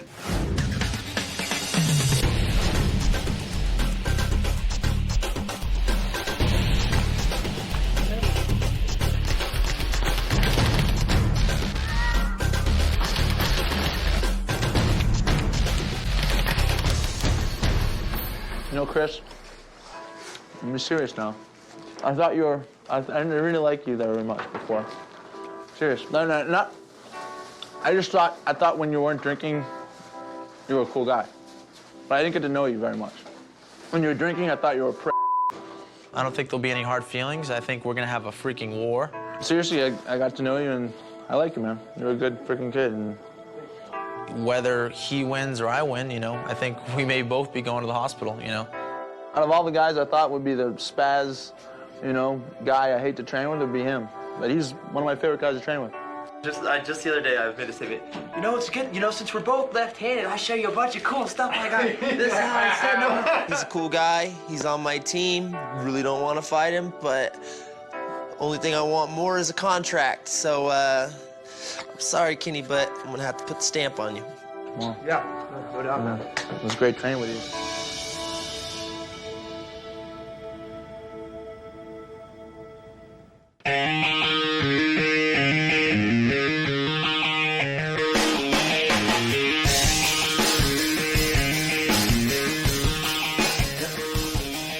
I actually think that this is going to be a good fight.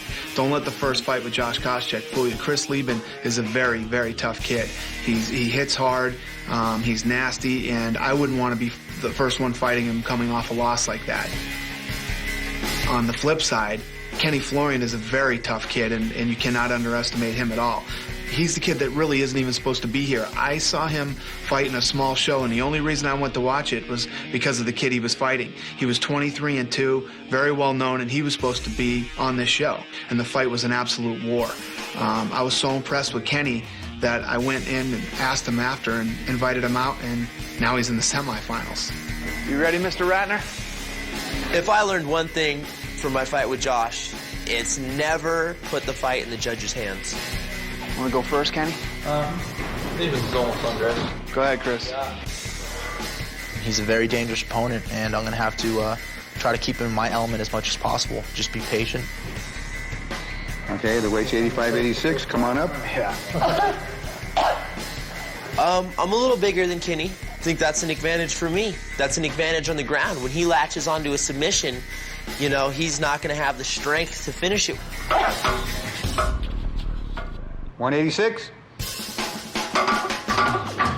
Whoa, what's this 186 stuff? 143.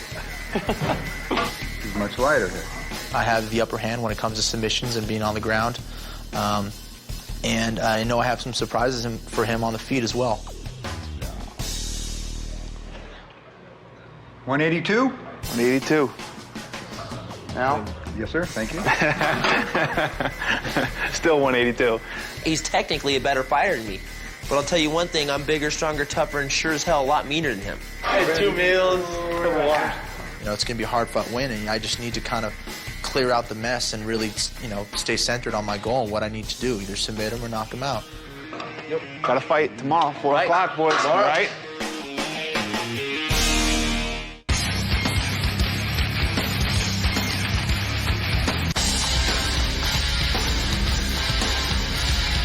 You ready?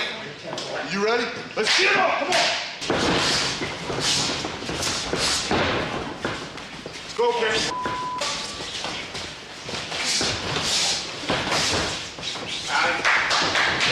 Go, Kenny. Move it.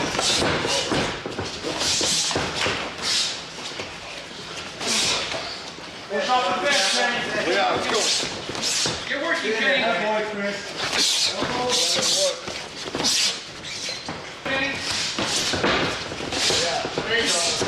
Let's go, Cam Flo. Inside.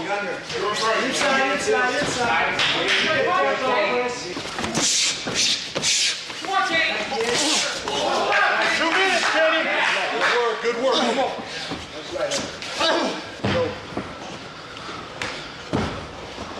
Come on, Kenny. Come on, work. Work now, Kenny. Off the fence, Kenny. Come on, Kenny. You got a burst now. Let's go, Cam. Triple out, Kenny. There you go. Go on now, Kenny. Come on. Come on, Kenny. Come on, Kenny. Chill out. Come on, Kenny. Head kick.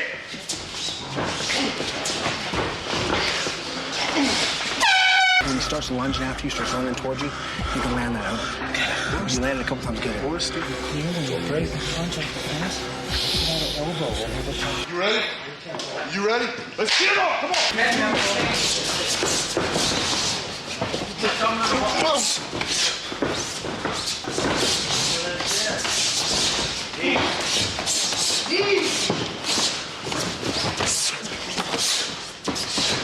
Shoot low, Kenny. Come on, Kenny. Don't just let him walk in.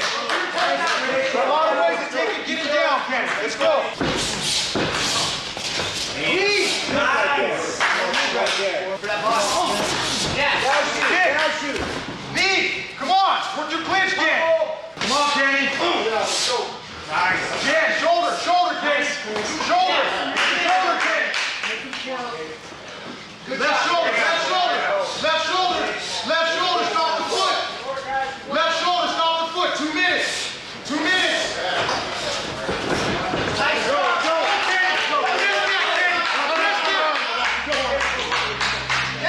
Tight the strings, baby. Tight the strings. No. It's fine. No. Man.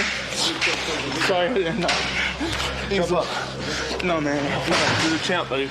This fight definitely needed to be stopped. Chris's cut was right on the eyebrow. It was deep, it was really wide, and the blood was going down into his eye. And at the end of the day, we were more concerned about fighter safety. In the 10-year history, there's never been a serious injury or death in the UFC. So, you know, Chris will come back and fight another day. He's a tough kid, and, you know, it's an unfortunate thing that happened, but safety first. Winner by doctor stoppage, Kenny Florian. Kenny lands some really good shots. He's coming after him a little bit, and he gets him up against the cage, and he just backs off and throws that nice, clean elbow. That's one of the bigger cuts I've ever seen in a fight. And I knew as soon as they separated that the fight was over. Chris Lieben's a very tough fighter and a very tough kid, but Chris definitely has some issues. I think he's got the heart and determination, and I think he's going to be a great fighter someday. These 2 fights in a row. You got a two-inch gash over your right eye.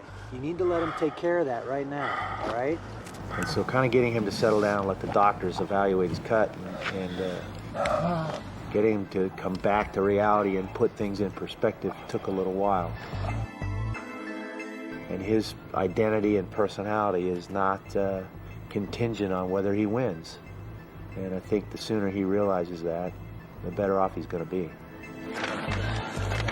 I think Chris understands now that he's not invincible and that he's going to have to change some things in his life and change some things about him personally if he's going to take that next step and be a world champion, be a world-class fighter. There he is. Thanks so much, man. Warrior. I knew it before the fight, but look at me. Thanks so much, man. I'll congratulate you, dude, for you beat me fair and square. It was great, man. You got lucky with job. that cut. I know I hit you pretty hard a couple of those times. You hung right in there, Yeah, you did, man. After the fight, he congratulated me. He said how proud he was of me, and that was kind of emotional. And I do feel like I was his friend, and he's just a warrior, and it was just a pleasure really going out there and exchanging blood with him. He was just a total class act. You deserve it. You've been training for a long time. You deserve it. As opposed to my fight with Josh, I don't feel bad because I really like Kenny. He's a great guy. And, I lost this fight fair and square in the way that he cut me. A cut stops a fight. That's a decisive win. I was looking to cut him. He was looking to cut me. In my book, I owe him a beer. I want to thank every one of you guys for training. Thank you so much, man.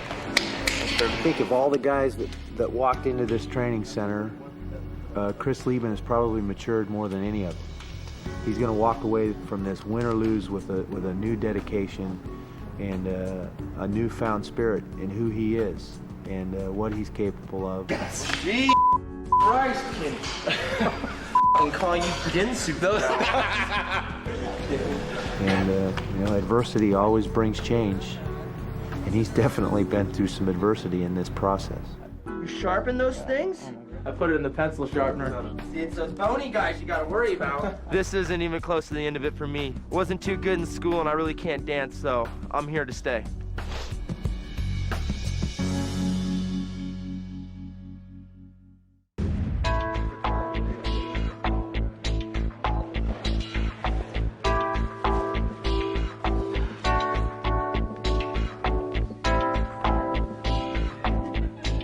Sam has glided under the radar screen. Everybody hates him, nobody likes him. There was always a question whether he could make weight or not, but yet nobody ever picked him to fight. And now here we are in the semifinals, and he's in it. Sam has definitely played the game. 205. The Forrest that's fighting tomorrow is definitely not the same Forrest that fought Alex Schonauer. He doesn't seem as anxious and as crazy as he was a few weeks ago. 206. He's definitely mentally drained. He's been on an emotional roller coaster now, and it's going to be very interesting to see how he handles it in this fight tomorrow.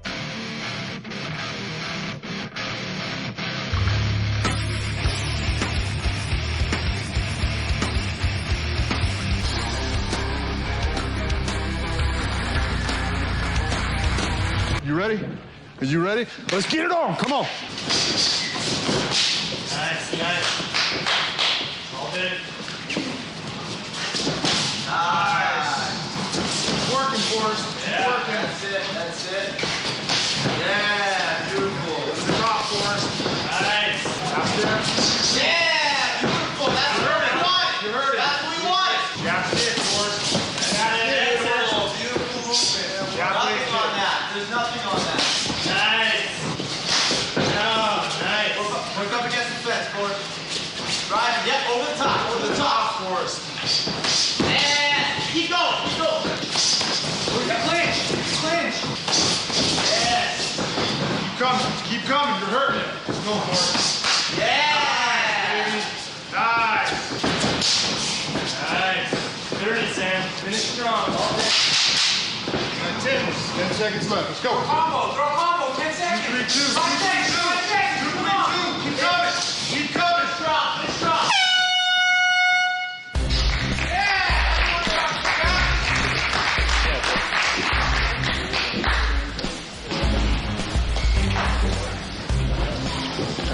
Looks good. And the next round, wait, steal it. Everything else looks good. Close round. Might have to steal them rounds. Closing seconds, baby. Put your punches and kicks together. There's nothing wrong with putting Sam in his way. Neither one of them really landed a good punch. But he was Forrest was more aggressive, yeah. Forrest was more aggressive. No matter how they saw those kicks and the striking versus Forrest's forward motion and aggression.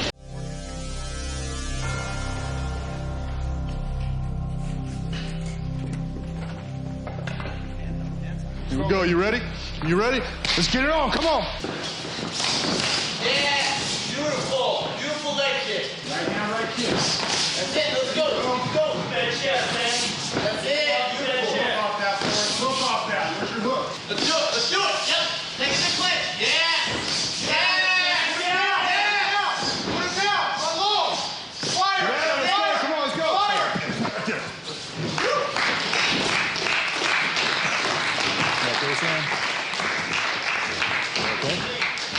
Okay. Stay right there. Sit down right here. Stay right there. I want you to stay right there. I'm okay. No, stay right there. Stay right I'm okay. there. I'm okay. Get off me. I want you to just sit down. Just sit down on the stool. I'm okay. I'm okay. Get off. No. Sit down right now. Sit. It's okay. Nowhere to go. I know you're okay.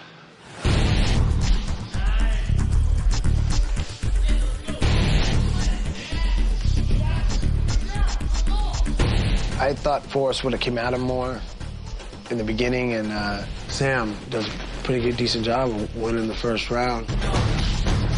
Thought Sam was winning the first round, and he caught me with some real nice leg kicks. I knew he was going to do that. I got my hand there, but, I mean, there's still, enough to jar me and score points. Forrest, his corner had been telling him to clinch the whole fight. Finally, when he did clinch and started throwing knees, he caught Sam with a knee to the chin. Sam crumpled to the ground. Forrest came down on top of him and was starting to hit him with more shots to the head when they hit the ground. He's not intelligently defending himself. This is not an intelligent defense. And that's when the referee needs to do his job and step in and stop the fight. I don't think the fight should have been stopped. I think we should have been able to continue. But John McCarthy is a very, very professional, very good ref. And he did what he thought was best at that time, and I respect that. It's been a long, hard road for Forrest. He's been fighting in the smaller shows for years. And now he's in the finals, which means he's one fight away from being in the UFC. He's finally made it to the big time. 10 G's. Can you give me a hug on that? Yeah, it's awesome, man. You deserve it. Obviously, getting this far and getting to be one of the final four, it's a big honor. It's it's exciting. It's what I wanted. It's what I've worked for. It's what I quit my job and gave up my whole life for.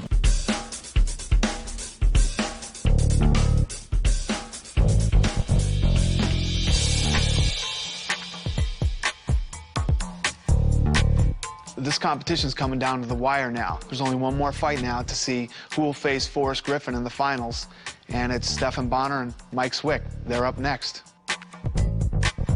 Me and Mike have grown pretty tight over these last 2 months. Training partner twice a day, sleeps in the bunk across from me, roommates, buddies. On paper, I should win this fight. I have a size advantage. It's a fight and anything could happen. 204.5. All right, have to adjust it a little bit. Not going to weigh 205. I'm about 190.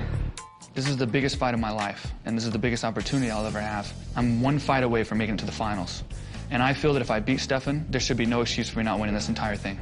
All right, so you're going to weigh less? Get 100 pounds weight on you. Stephan Bonnar versus Mike Swick I think it's going to be a good fight. Size difference is phenomenal. But Mike Swick is a scrappy, tough guy. 192. Woohoo! Mike Swick, 192. No audience. Someone clap, please. Mike Swick, 192.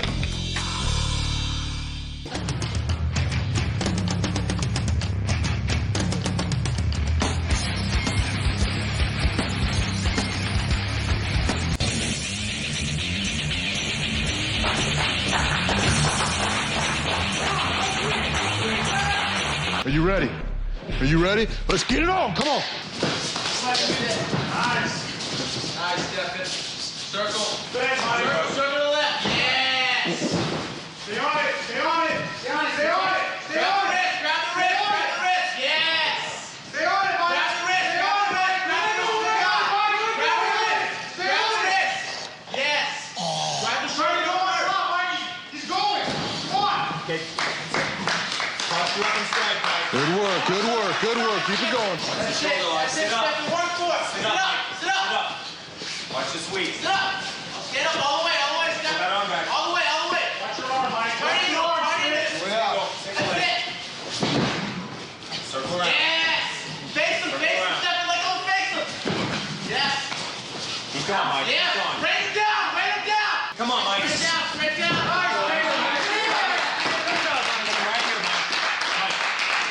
Watch that triangle. Sit up. Sit up, Mike. Mike, sit up. Sit up. Pull the head down. Pull the head down first, Stephen. Pull the head down. That's it. You got it, Mike. Pull the head down. You got it. Pull the head down. Right, raise your hip. Pull the head down and raise your hip. Right. You got a free shot, Pull the Mike. head Good down shot. and raise your hip. Keep striking, Mike. 10 seconds. Let's go. They're going out off the fence. Get your head off the fence. Get your head off the fence. Stop it right there. Stop it right there. Good job, baby.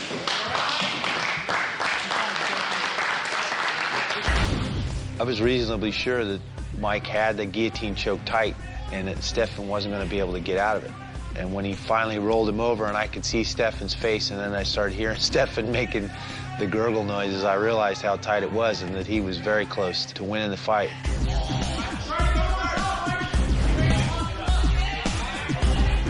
Swick almost pulled that fight out. Even at that last 2 seconds of the round, I thought Swick had won the first round until he tapped with 2 seconds left.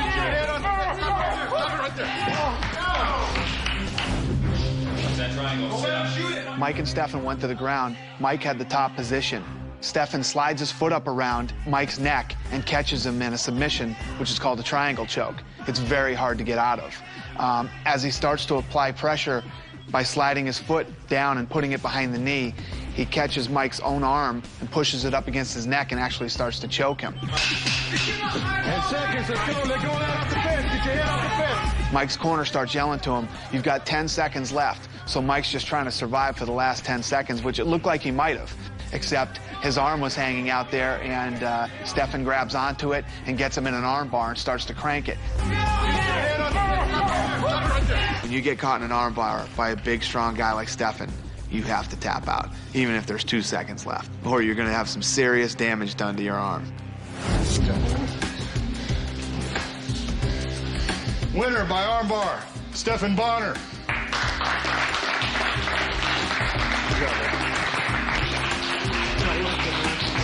You know, when I got the guillotine, I thought I had him. He was gurgling. I mean, it was, most people would have tapped.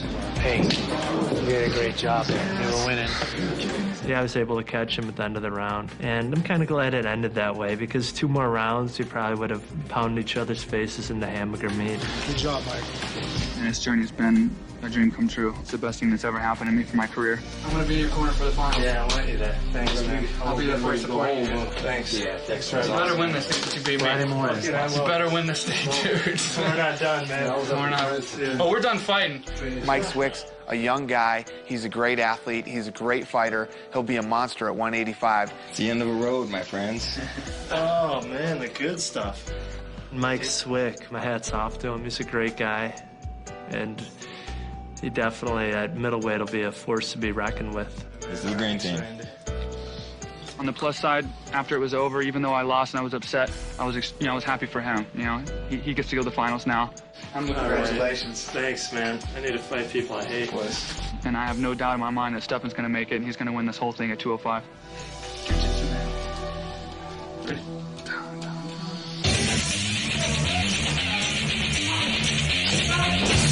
The light heavyweight finals are now set. We have Forrest Griffin versus Stephan Bonnar.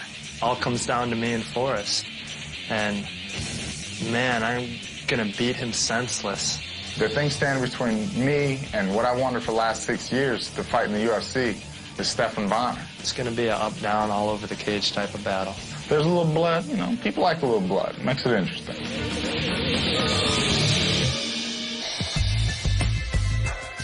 The first thing I ever said to these guys when they walked into the gym, I told them, take a look around at the pictures in here.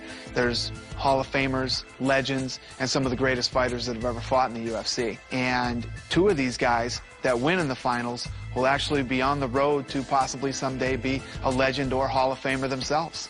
But now it's time to move on to the next chapter. These guys are going to go home, they're going to train with their own teams, their own coaches, and they're going to get ready for the finale on April 9th. So for now, the Ultimate Fighting Training Center is officially closed.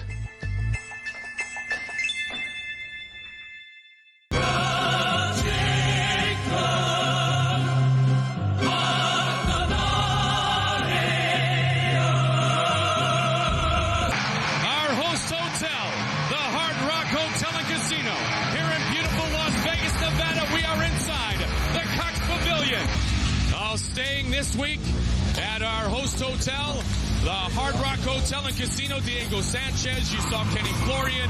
They leave and just work their way a couple of blocks down the street. Oh, and there's the other coach, the Iceman Chuck Liddell. 1 week from tonight, UFC 52, Liddell will fight that man, the light heavyweight champion, Randy, the Natural Couture.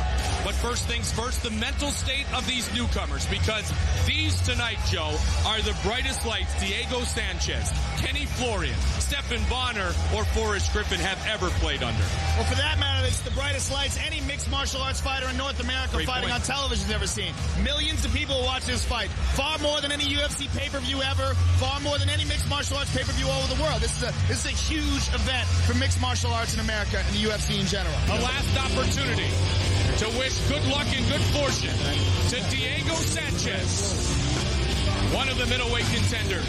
His mother and father, surrounded by many family and friends, making the trip in from Albuquerque, New Mexico to watch this young man, the Nightmare, Diego Sanchez, as we are looking live inside Diego Sanchez's locker room as he gets set to fight. When I left the house at Ultimate Fighter, I got back home to Albuquerque and I relaxed for a while. I just had fun with my family and it was fun to be back home, you know, and breathe that New Mexico air. I've lived here my whole entire life. I love it here. I got tons of friends, family. The whole town's behind me and they're all very happy what I'm doing with my life and putting Albuquerque, New Mexico on the map. What is there to say about my family? Except they're the best family in the world. My 2 biggest fans, right? Yeah, right. Yeah, I'm the #1 fan and he's #2. My mom and dad, they're both the hardest workers I've ever met in my life. And they raised me right. They raised me to be a Christian and they love me and I love them.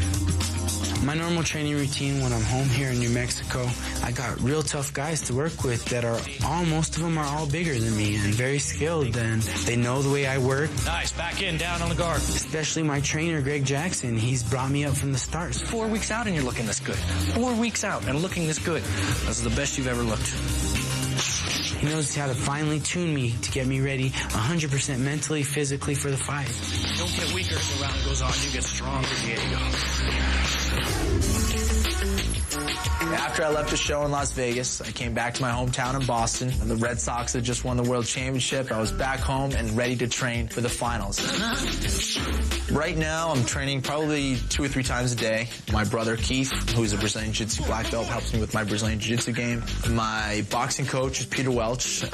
Peter's a guy that I met on the show, and Mark Delagrati. In my opinion, he's probably the top Muay Thai instructor in the United States. You gotta want this, Ken. You gotta get hungry. Hungrier than you've ever been. I'm just really, really lucky that I have these 3 guys in my corner. Good job, man. Awesome coaching, I have a pretty big family. I have 4 brothers, 1 sister. My father's a judo black belt, and, you know, he's always cheered for the underdog. And, you know, as I got older, I realized why. It's because he's an underdog himself. He's a guy who came from a different country and was able to be successful, and for that I respect him. It's good. Was it today? Good. In a way, my parents really pushed me to, all right, you're going to go to college, and then you're going to go to law school, and then you're going to be a lawyer, and then you're going to do this and that. And I realized that that really wasn't what I wanted to do. That's not what I was passionate about. As I got into Brazilian Jiu-Jitsu, jujitsu and eventually into mixed martial arts, I realized that this was something I was passionate about. I knew this was something that I could do for the rest of my life. This is something I really love doing. I've sacrificed so much in my life. I've sacrificed a high-paying job. I've sacrificed my face just to train and to fight and to do what I want to do, just to follow a dream. I'm here because I love fighting. I love the challenge of it, and I want to see what I'm made of. You know, that's why I'm here. Mentally, I'm a better fighter than I was when I was on The Ultimate Fighter. I feel I have more heart than any fighter in the world. And when Kenny comes in that ring and he looks in my eyes, he will see the determination. And Jago thinks he's invincible. That's Jago. He's young, but the moment you start believing you're invincible is when you're most vulnerable. I want that contract, and I want to be the best to ever live. I want to be able to win this show, be the Ultimate Fighter, and do something with it. I've done the research on Diego Sanchez, and I know what he brings to the table. I'm going to be the guy that goes into the UFC and cleans the house. If I do everything that I'm capable of, I know not only that I can win this fight, that I know I can dominate it. I want to be a legend. When I die, I want people to remember me forever. It's going to be a long, fought-out war. Look out, America. Look out, the world. I'm coming. Let's get it on. May the best man win. Diego Sanchez against Kenny Florian to find out who will become the Ultimate Fighter.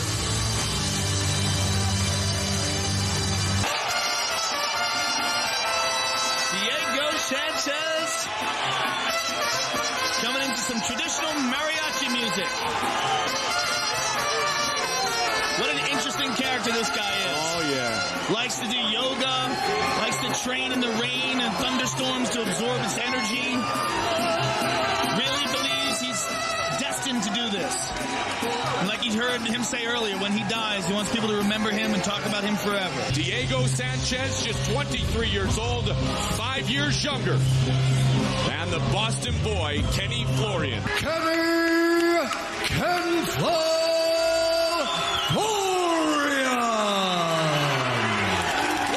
Please welcome Diego Nightmare Sanchez! Oh, Diego pulls ahead. Waited for his moment. Diego is the stronger of the two athletes. He's 12-0 in his mixed martial arts career. Good knee by Kenny, and he's off the fence. The Iceman Chuck Liddell, Randy Couture fight next week. Good job by Diego throwing a wild punch, getting Kenny to move back, and then switching to a takedown. He's passed into side control now. Kenny believes he has the better ground game. Black belt in Brazilian Jiu-Jitsu, Joe. They're both excellent. Oh, a big left. Good job by Kenny. Diego's overpowering him, though. He's passed his guard again. Now he's mounted him. This is a bad spot for Kenny. He's decided to just pound him out. Diego Sanchez. He's got his back. Florian being punished by Sanchez. Florian is stubborn. Steve Mazzagati's got to fight. It's all over. It is all over. Diego Sanchez is the Ultimate Fighter. Domination by Diego Sanchez. Let's take a look at it right here. He's mounted him. And Kenny's in big trouble here. He cuts him with that elbow. Kenny's rolling and trying to get out of the way, but he's just being overpowered. And big bombs by Diego here. Kenny's trying hard to escape. And here's the end of the fight when Steve Mazzagati stops it. He's got the head and arm choke. And then full mount, Joe. And he's just taking shots here. He just can't defend himself, and he can't get up. Diego Sanchez with an overwhelming performance. Diego Sanchez, family and friends. For the winner by TKO, Diego Nightmare Sanchez. You do win the six-figure contract with the UFC. You are the Ultimate Fighter in the 185-pound division. First of all, you know, none of this would be possible if I didn't have Lord Jesus Christ on my side. I was tested in this fight. I had a lot of injuries training for this fight. I couldn't even run. I couldn't do a lot of normal stuff. I couldn't lift weights. And my great coach, Greg Jackson, told me, you know, it's just a test. It's just a test. How bad do you want it? We need to work through it. And I mentally got strong. And the Lord gave me the strength to get through those challenges. And I'm here. Look, this is my destiny. My family, Albuquerque, New Mexico, all the Chicano fans out there. You know, I do it for my people, and most of all for God. Diego, congratulations, and welcome to the UFC. Diego Sanchez has seized the opportunity. He has whittled it down to becoming the middleweight Ultimate Fighter, and Dana White loves what he has seen so far. Our tale of the tape for this light heavyweight final here on The Ultimate Fighter. Forrest Griffin, 26 years old, 2 years younger than the Chicago kid, Stephan Bonnar. Fighting out of Athens, Georgia, please welcome Forrest Griffin. Fighting out of Chicago, Illinois, please welcome the American Psycho, Stephen Bonnar. Whoa, big right hand by Forrest. Bonnar gets out of the way. These guys are swinging. Both have really good reach here. Nice left hand. Oh, right. Yeah, nice right by Griffin. He rocked him there. And the kick. Good jab by Bonnar, but good counters by Forrest. In and out for Stephan Bonnar. Nice turning side kick. Back kick. Oh, and good a head high kick. with the knee. Oh, Stephan Bonnar staying in the pocket. Bonnar teeing off. And here we go. Wow, big right hand. What a war between these two guys. Oh, just missed with the right. Oh, Bonnar got caught there. Knees This is to a the brutal midsection. battle here. These guys are swinging. Big right hand by Forrest. Stephan's rocked. Just missed with the knee. He's rocked, though. He is rocked. Comes but over he the still top. stays in there. What heart. Another nice right hand by Forrest. Oh, uppercut caught. Stephan Bonner's taking some shots. Forrest And takes him down to the they ground. go. And Bonnar rolls him over. Nice What a reversal by start to Bonnar. this matchup. He's up. There he goes. They are back on their feet. What a battle of wills. Good right hand by Forrest and a good counter by Stephan Bonnar. Good right hand by Bonnar. Stephan Bonner's got a lot of courage in these exchanges. This really stays in the pocket. Forrest Griffin with a smiled smile. at him. Yep.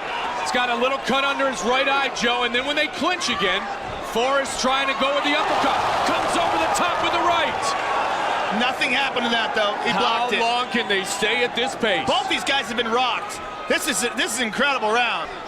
Oh, nice knee. big knee. Forrest, And nice a right knee by and a right Forrest hand. Griffin. Oh, Good right hand by Bonnar. And another one. Forrest is rocked. Good left hook. And a knee. I would hate to have to score this fight. And they hold on with 50 seconds remaining in round one. 8 light heavyweights with it down to 2. It will soon be 1. Wow. What a round.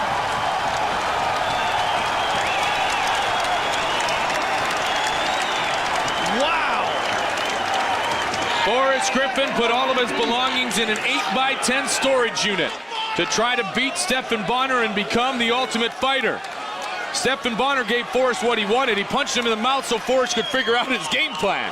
You know, they both punched each other in the mouth. That was probably one of the most, that's the most exciting round I think I've ever seen. Let's see if the pace can continue to be as torrid as it was in the first 5 minutes. He faked the kick and went for a spin there. Good jab. Stephan Bonnar rocked him. Forrest Griffin ties him up against the fence and gets him down. Takes him down. And looks for the mount. Stephan Bonnar keeps him in half guard. This looks like a bad cut. Against Sam Hogan. Referee Herb Dean's going to get a doctor to look at it. He's got a huge gash on his nose. It's his nose. So it's not the cut over his eye.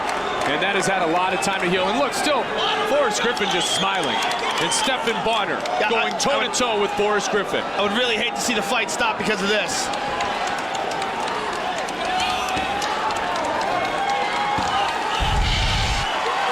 It doesn't look like they're going to stop it because it's not any danger of going into his eyes. And here we go again. This place is erupting. The crowd in here is just on its feet. Oh, uppercut just missed. Toe-to-toe they go. Oh, and a left big jab. right hand by Bonner. And Forrest stops the takedown. This, ladies and gentlemen, is the Ultimate Fighting Championship. The toughest fighters in the world. Nice jabs by Bonner. Forrest with the knee. Bonner doing a good job of deflecting the knees. He's blocking him. Oh, Forrest He looks very weary. Forrest looks very weary. He looked up at the big screen to see the time. Muay Thai clinch and a big knee by Bonner. Forrest is rocked. Forrest is in big trouble. See Forrest is very tired here. He's very tired and he's rocked. This is just an unbelievable battle of attrition here. These guys are not leaving anything in the tank. Welcome to the Ultimate Fighting Championship world. They are on their feet. What a here war. at the Cox Pavilion. Listen to the crowd react. Nice knee by Forrest. Looks like he's catching a second wind. Nice inside knee. Oh my goodness. Nice jab by Forrest. And a good left hook by Bonner. Nice jab. Bonner's lighting him up. Bonner's got to step away now and land some shots. Another good right hand. This truly is one of the greatest moments in UFC history. Stephan Bonner just looked up at the big screen before to get his shot at the time, right before that round ended. These guys are really, really exhausted. And that is a nasty cut on Forrest Griffin's nose. The doctor's coming in to look at it again.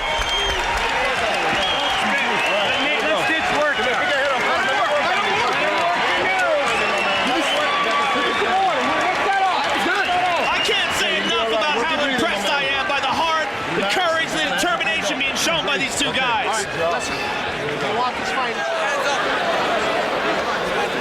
What an incredible war. Keep your hands up. Hey, all you gotta do is keep your hands up. There might be 3 contracts given out tonight, not 2, buddy. I'm with you. I'm with you. I want to see both these guys again no matter what. I mean, talk about heart. Oh my.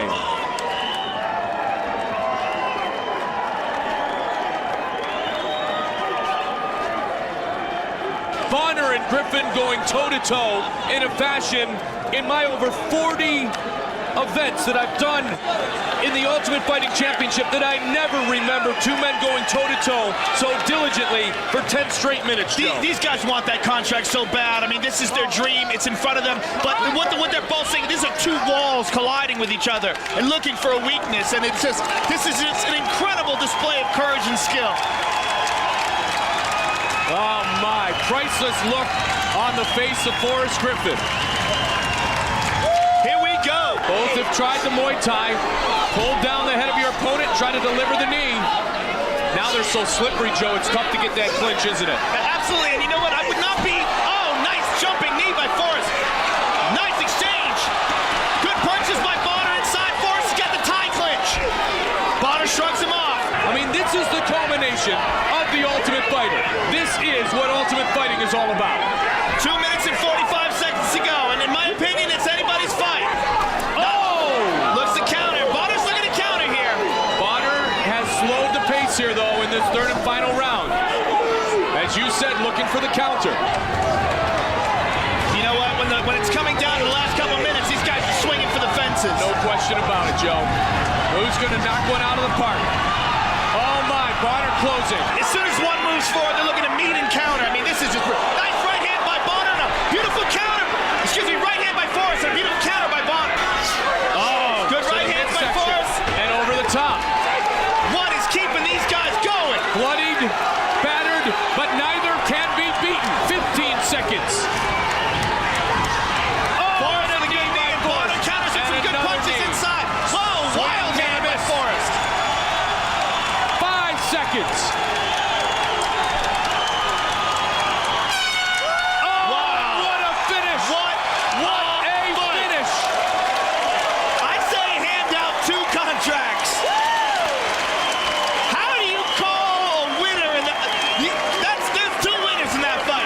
Forrest Griffin. Stephan Bonnar.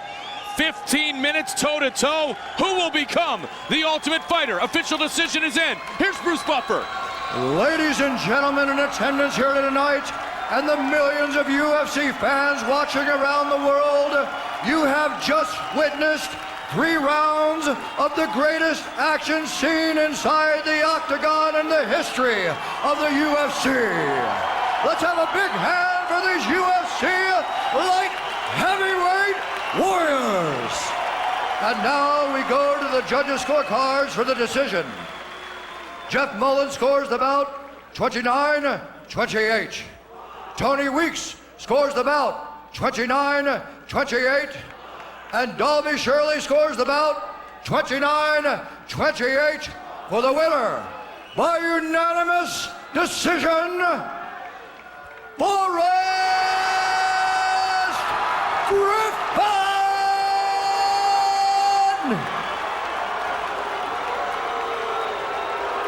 Let's have a big hand for Stephen Bonnar.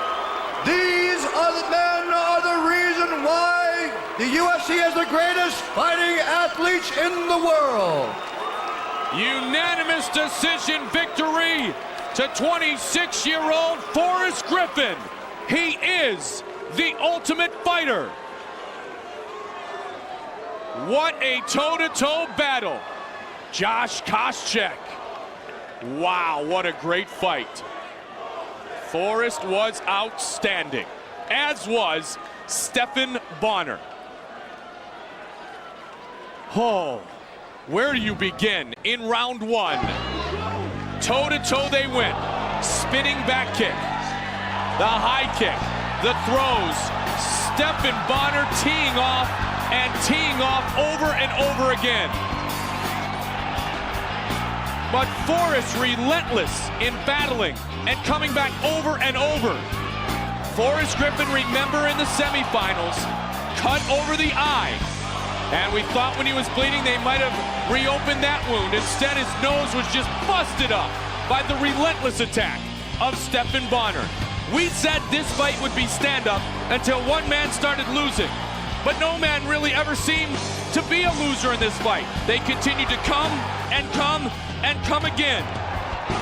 The longer this fight goes, Stephan Bonnar said, the more a street brawl it will be. And that is exactly what we had. We had a good old-fashioned street brawl. And in round 3, while the pace slowed momentarily, the action picked up as we reached our way towards conclusion. The jabs were powerful. And for these men to still be on their feet after throwing and delivering and accepting the punishment which is the Ultimate Fighting Championship is absolutely astounding. These men are the true warriors of the 21st century. These are your Ultimate Fighters. Here is UFC President Dana White. Oh my God. That is what it's all about right there. Once again, on behalf of the Ultimate Fighting Championship, myself, your coaches, Chuck and Randy, congratulations. We present you with the UFC Light Heavyweight Trophy. You are the Ultimate Fighter. Also, for winning, you get the keys to a brand new 2005 Scion, the newest line of vehicles from Toyota. And you also get a Thumpster dirt bike, which we don't want you to ride, from Alien Motors, and an Audemars Piguet watch from the Jewelers of Las Vegas. Congratulations, Forrest Griffin, you are the Ultimate Fighter. I could pound this for life. But first off, one more second here. Frank, Lorenzo, and I have gotten together and we've decided there is no loser in this fight. And we're gonna offer Stephan Bonnar a 6-figure contract with the UFC.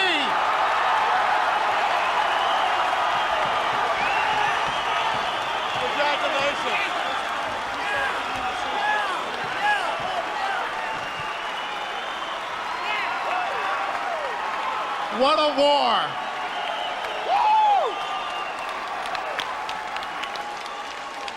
This fight's gonna be different in that I'm gonna win, and I'm going to win by knockout. I think this fight ends just like it did last time. I'm going to be the light heavyweight champion. At the end of the night, I still go home with the belt.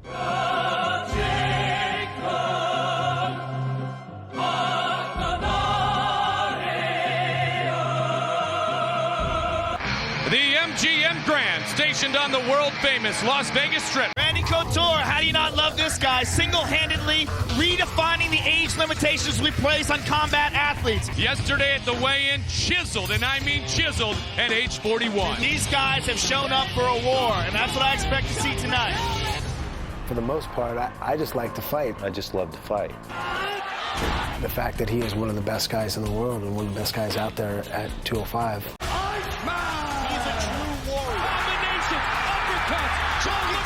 Randy's a true champion. You know, he'll fight anybody, anytime. I've waiting for this rematch since the day that fight ended. I think he's going to be a little more aggressive. I'm going to bring it to him. Oh, by the way, I don't know if we mentioned it, Randy Couture is 41 years old. That doesn't even look right. Like, you look at age 41.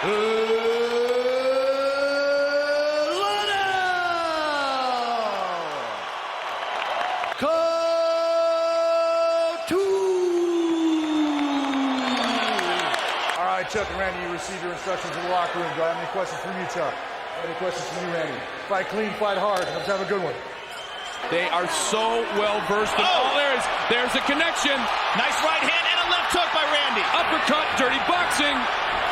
And Liddell steps away. Uh-oh. Randy might have caught a thumb in the eye. Time! Let's take a look at that right here.